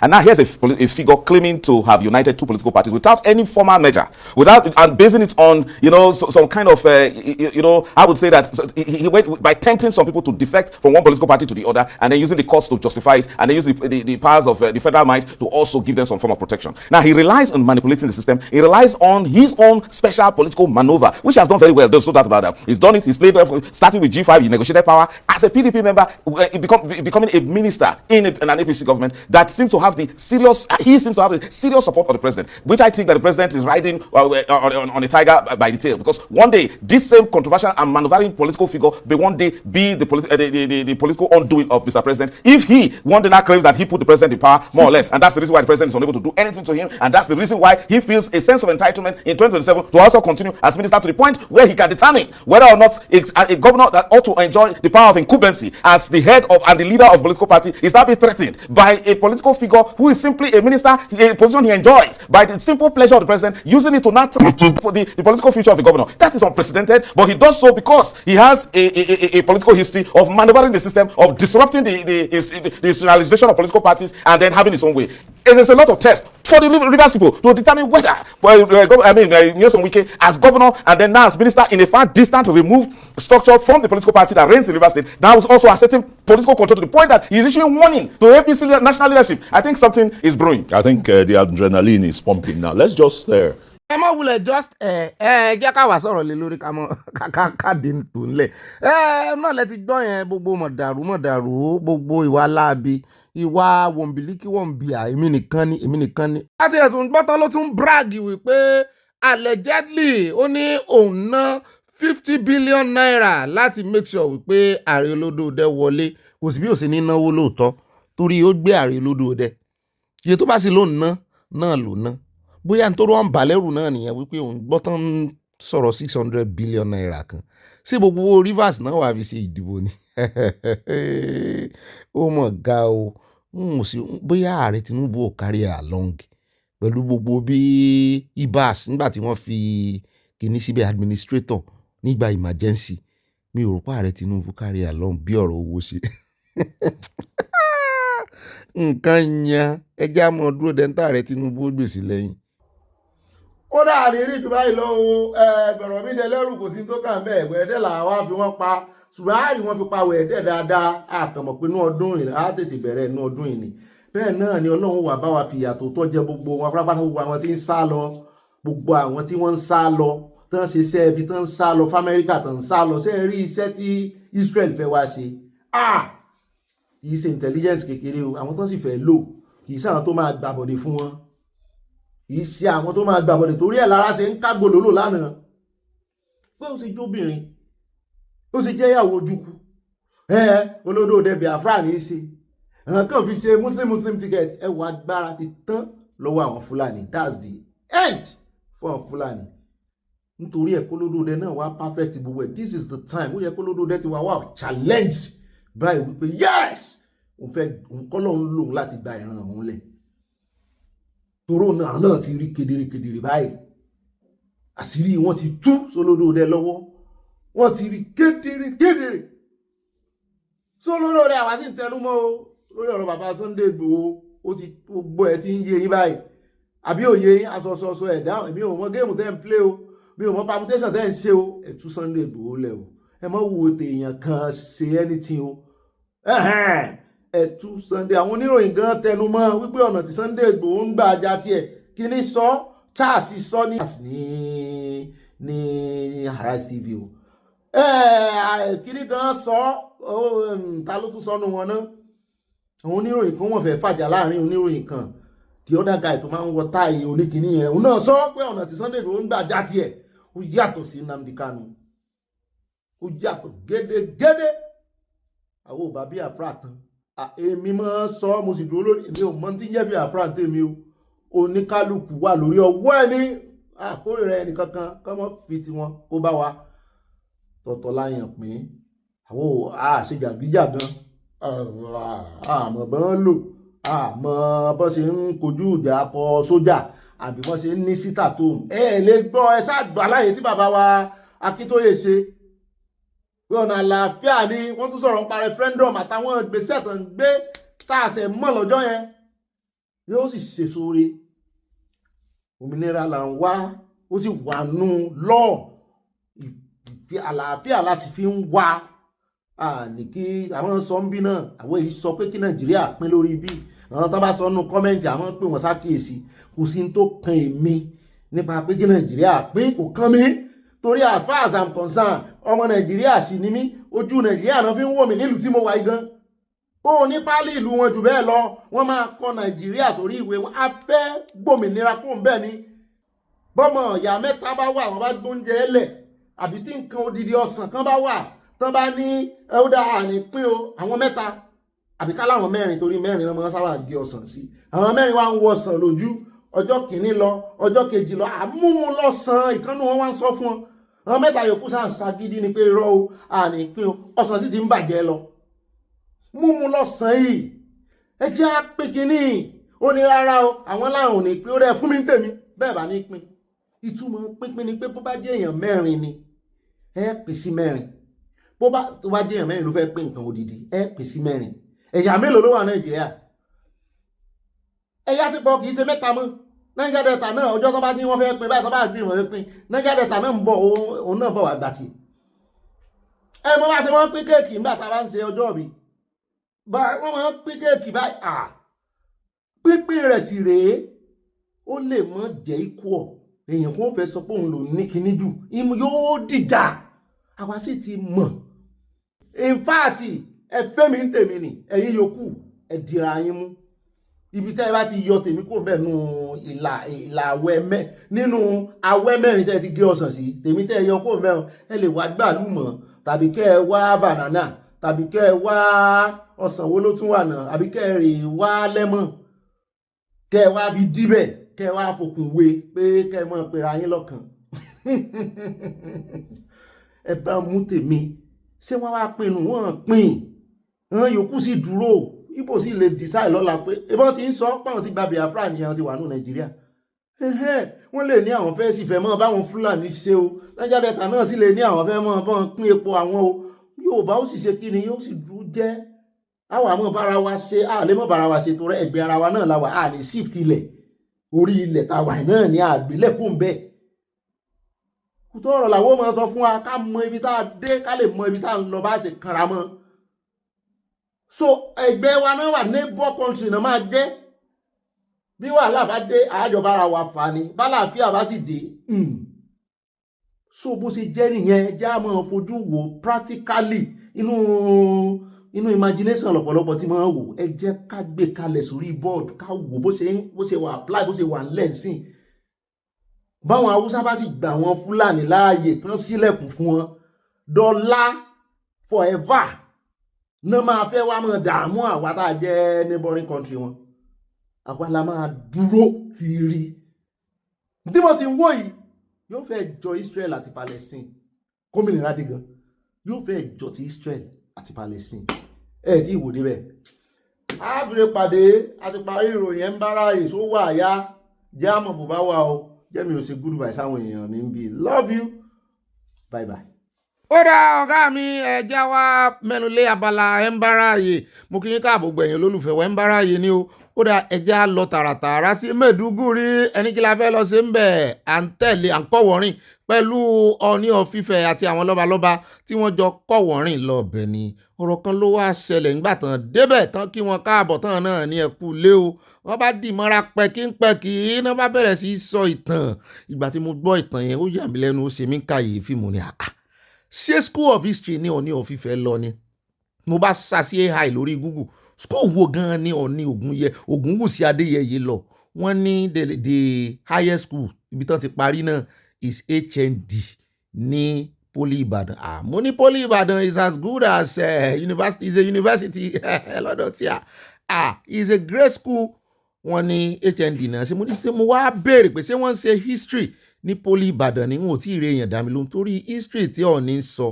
ó fẹ́ jọmọ́ irú eléyìí tán ti sọ rí nípa Igbo ṣùgbọ́n lọ́tẹ̀ yìí àwọn Kànúrí àwọn Fúlàní wọ́n ní there is a blood link pé ìbí ó wà láàrin Fúlàní àti Kànúrí mo ní ibo ni bàbá yìí máa fẹ́ mọ bí tán ti ka ìwé ìtàn wọn torí lẹ́nu ọjọ́ mẹ́ta ìwọ̀n wọ́n ń sọ̀rọ̀ bẹ́ẹ̀ ni pé wọ́n mọ ìtàn gan ẹ̀yin tẹ́ ẹ jẹ́ historians ẹ̀ sì bá wa dá sọ̀rọ̀ yìí nǹkan mọ̀ sọ alẹ́nu pẹ̀lú tán ń sọ lódìlódì bàbá wa ò ní ibo ẹ fún wa rẹ́fẹ́rẹ́nsì ìwé tẹ́ ẹ ka o torí kò yẹ àwa sì já àfin lẹ ti bá ìwé pé akẹ́ publish ẹ̀ jáde káwọn èèyàn lè rí access sí torí mi ò mọ̀ gbà tí náà Yorùbá àti Kànúrí tún di ìbí kan náà o tẹ́ ẹ ní you have come home ṣé ẹ ní agboolé ń bẹ̀ ni ebi fẹ̀nà ní gbogbo ẹ̀ ti ṣẹ̀wà èyí tó ṣe wá ìtàn ilé tẹ́ ẹ sọ lọ́jọ́ sí tẹ́ ẹ ní ajá olókun àbí kí náà ti pè náà fún àwọn ọmọ Ìgbò ẹ sì mẹ́nu lé ìtàn yẹn látijọ́ yìí ẹ sì jọ ọ́ sí bá a sì fẹ́ mọ ṣeré ara ogun ẹ̀yìn tó fi ń ja Yorùbá nìyẹn o ìtàn wọ́n kọ́kọ́ fìgbà kan parẹ́ kúrò nù kọ̀ríkúlọ̀mù nígbà tán máa fi dá padà síbẹ̀ wọ́n ti ṣe wọ́n ti yí gẹ̀ẹ́sẹ̀tì ẹ̀ fi ẹ̀ wọ́n ṣe yí òfin owó orí wọ́n ti yí gẹ̀ẹ́sẹ̀tì ẹ̀ mọ́ lọ́wọ́ èyí náà sì wà ń jáde èyí tó yẹ pé bẹ́ẹ̀ bá sọ ọ̀rọ̀ ẹ̀ báyìí gbogbo èèyàn gbà pé ìpínlẹ̀ṣẹ̀ àti orísun Yorùbá ló sọ̀rọ̀ kí ló wáá dé ibo láti tán pẹ̀lú ìran Fúlàní ibo níbí wá ti papọ̀ tànà bí ń fẹ̀tàn rè sin olúbi rẹ̀ sí Kànúrí ní Maiduguri a sì gbọ́rí lẹ́nu àwọn Kànúrí títí dòní n ti ń dá Yorùbá dúró pọ̀. Your Highness, our very revered traditional ruler, father, very peaceful, loving, caring, very gentle in his approach, yet commands so much power and authority. Your Highness, I am the happiest traditional ruler in Nigeria today. And that's the truth and nothing but the truth. Because today I am at home. The Canon Borno Emperor has a very blood tie and relationship with the Yoruba people.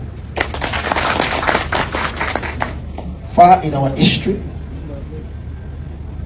we have a very strong and common ancestry root.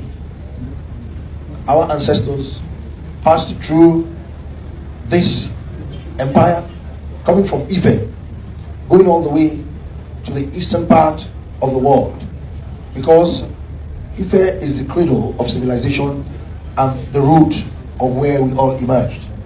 And our ancestors are compelled to go to all the four corners of the world.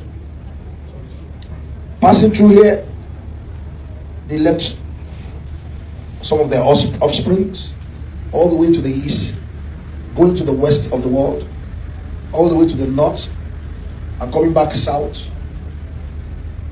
Today, I am very happy that I'm home. It is long overdue.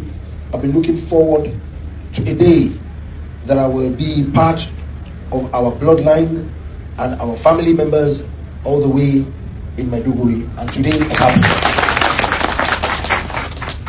As a student of history, whoever that wants to know the history and our root will tell you that the Kanembolo and also the Yoruba people, we have very strong link blood-wise. We have so many things that are very similar in the things we do together. Welcome you all.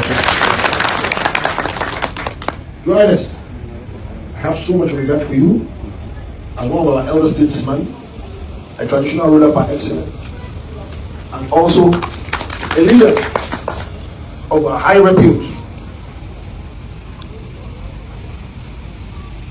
The co-chair, who is my brother, I call him my twin brother, but he's the senior twin. His Eminence the Sultan of Sokoto. I called him that I will be on my way to Borno to meet my blood, to meet my family members, all the way from the entire Yoruba land. And I'm so happy, the warm reception I've gotten from the people of Borno. The governor himself welcomed me today very warmly. The same with Dr. Ndini, provided the logistics for me to get here today, so that the mistake that happened that time will not repeat itself. We had a very bad weather that time. The traditional display, I was waiting for the weather to clear until 9-10 p.m. until I had to call His Highness, please, I'm so sorry, they didn't want me to fly. Please go back to bed and sleep peacefully because I don't want to keep you waiting. But today, I said I must be here, and I'm here, and I'm very happy. It's a double joy for me, Your Highness. Double joy for me to come and greet you, to come and check your well-being, Baba. And I can see that you're doing well. If I have my way, I'll take you to Ife. And I'll tell everybody that if you need you for me, let us bond very well and let me tap from your energy as my Baba and our Baba. Ó dá ọ náà lẹ́tí gbọ́ yẹn o. Ẹ ń retí ká sọ̀rọ̀ lé lórí. Bá a bá sọ̀rọ̀ yóò le Ọlọ́run ọba mọ̀. Nítorí èmi ò mọ ibi tí Ọ̀ọ̀ni àti Sultan tán ti jẹ́ twin brother. Wọ́n lórúkọ táwọn máa ń pè nù. Lóòótọ́ ọ̀rẹ́ àtọ̀rẹ́ lè máa pera wọn ní ìnagijẹ. Wọ́n wá ní is a senior twin brother. Ó dà nígbà tán ti sọ pé ẹ̀jẹ̀ ń rùn kanra wọn pé ìbí kan náà làwọn. Wọ́n sì pé kó tó di pọ́n lọ síbi tán lọ. A jẹ́ pé kí gbogbo àwọn ọmọ ọ̀fẹ́ kọ́kọ́ bẹ̀rẹ̀ kán rè wá gbogbo ibi tí agboolé wọn bá wà ń bẹ̀. Torí ìtàn tẹnu mọ́ ìbí kan yìí kò yé mi. Àti ẹ̀gbọ́ ilé ìtàn sọ wípé àwọn baba ńlá wa wọ́n rìnrìn àjò torí gbogbo alámọ̀ pé Ifẹ̀ lójúmọ́ ti mọ́ wá àti Kànúrí àti Mẹ̀dúgùrí. Sáwọn yẹn gbà wípé Ifẹ̀ ní ṣọ́ọ̀ṣì àwọn. Àwọn tẹ́ lọ báyìí sàn gbà wípé Ifẹ̀ làwọn ti ṣẹ̀ wá. Ó dà o, ẹjá fi gbogbo rẹ̀ lẹ̀ fún ẹ̀yin olùmọ̀tàn tẹ́ ẹ mọ̀tàn dáadáa o. Ìtàn sì ti wá pín yẹlẹyẹlẹ báyìí. Arógo lọ́wọ́ àwọn tá a pè ní bàbá wa.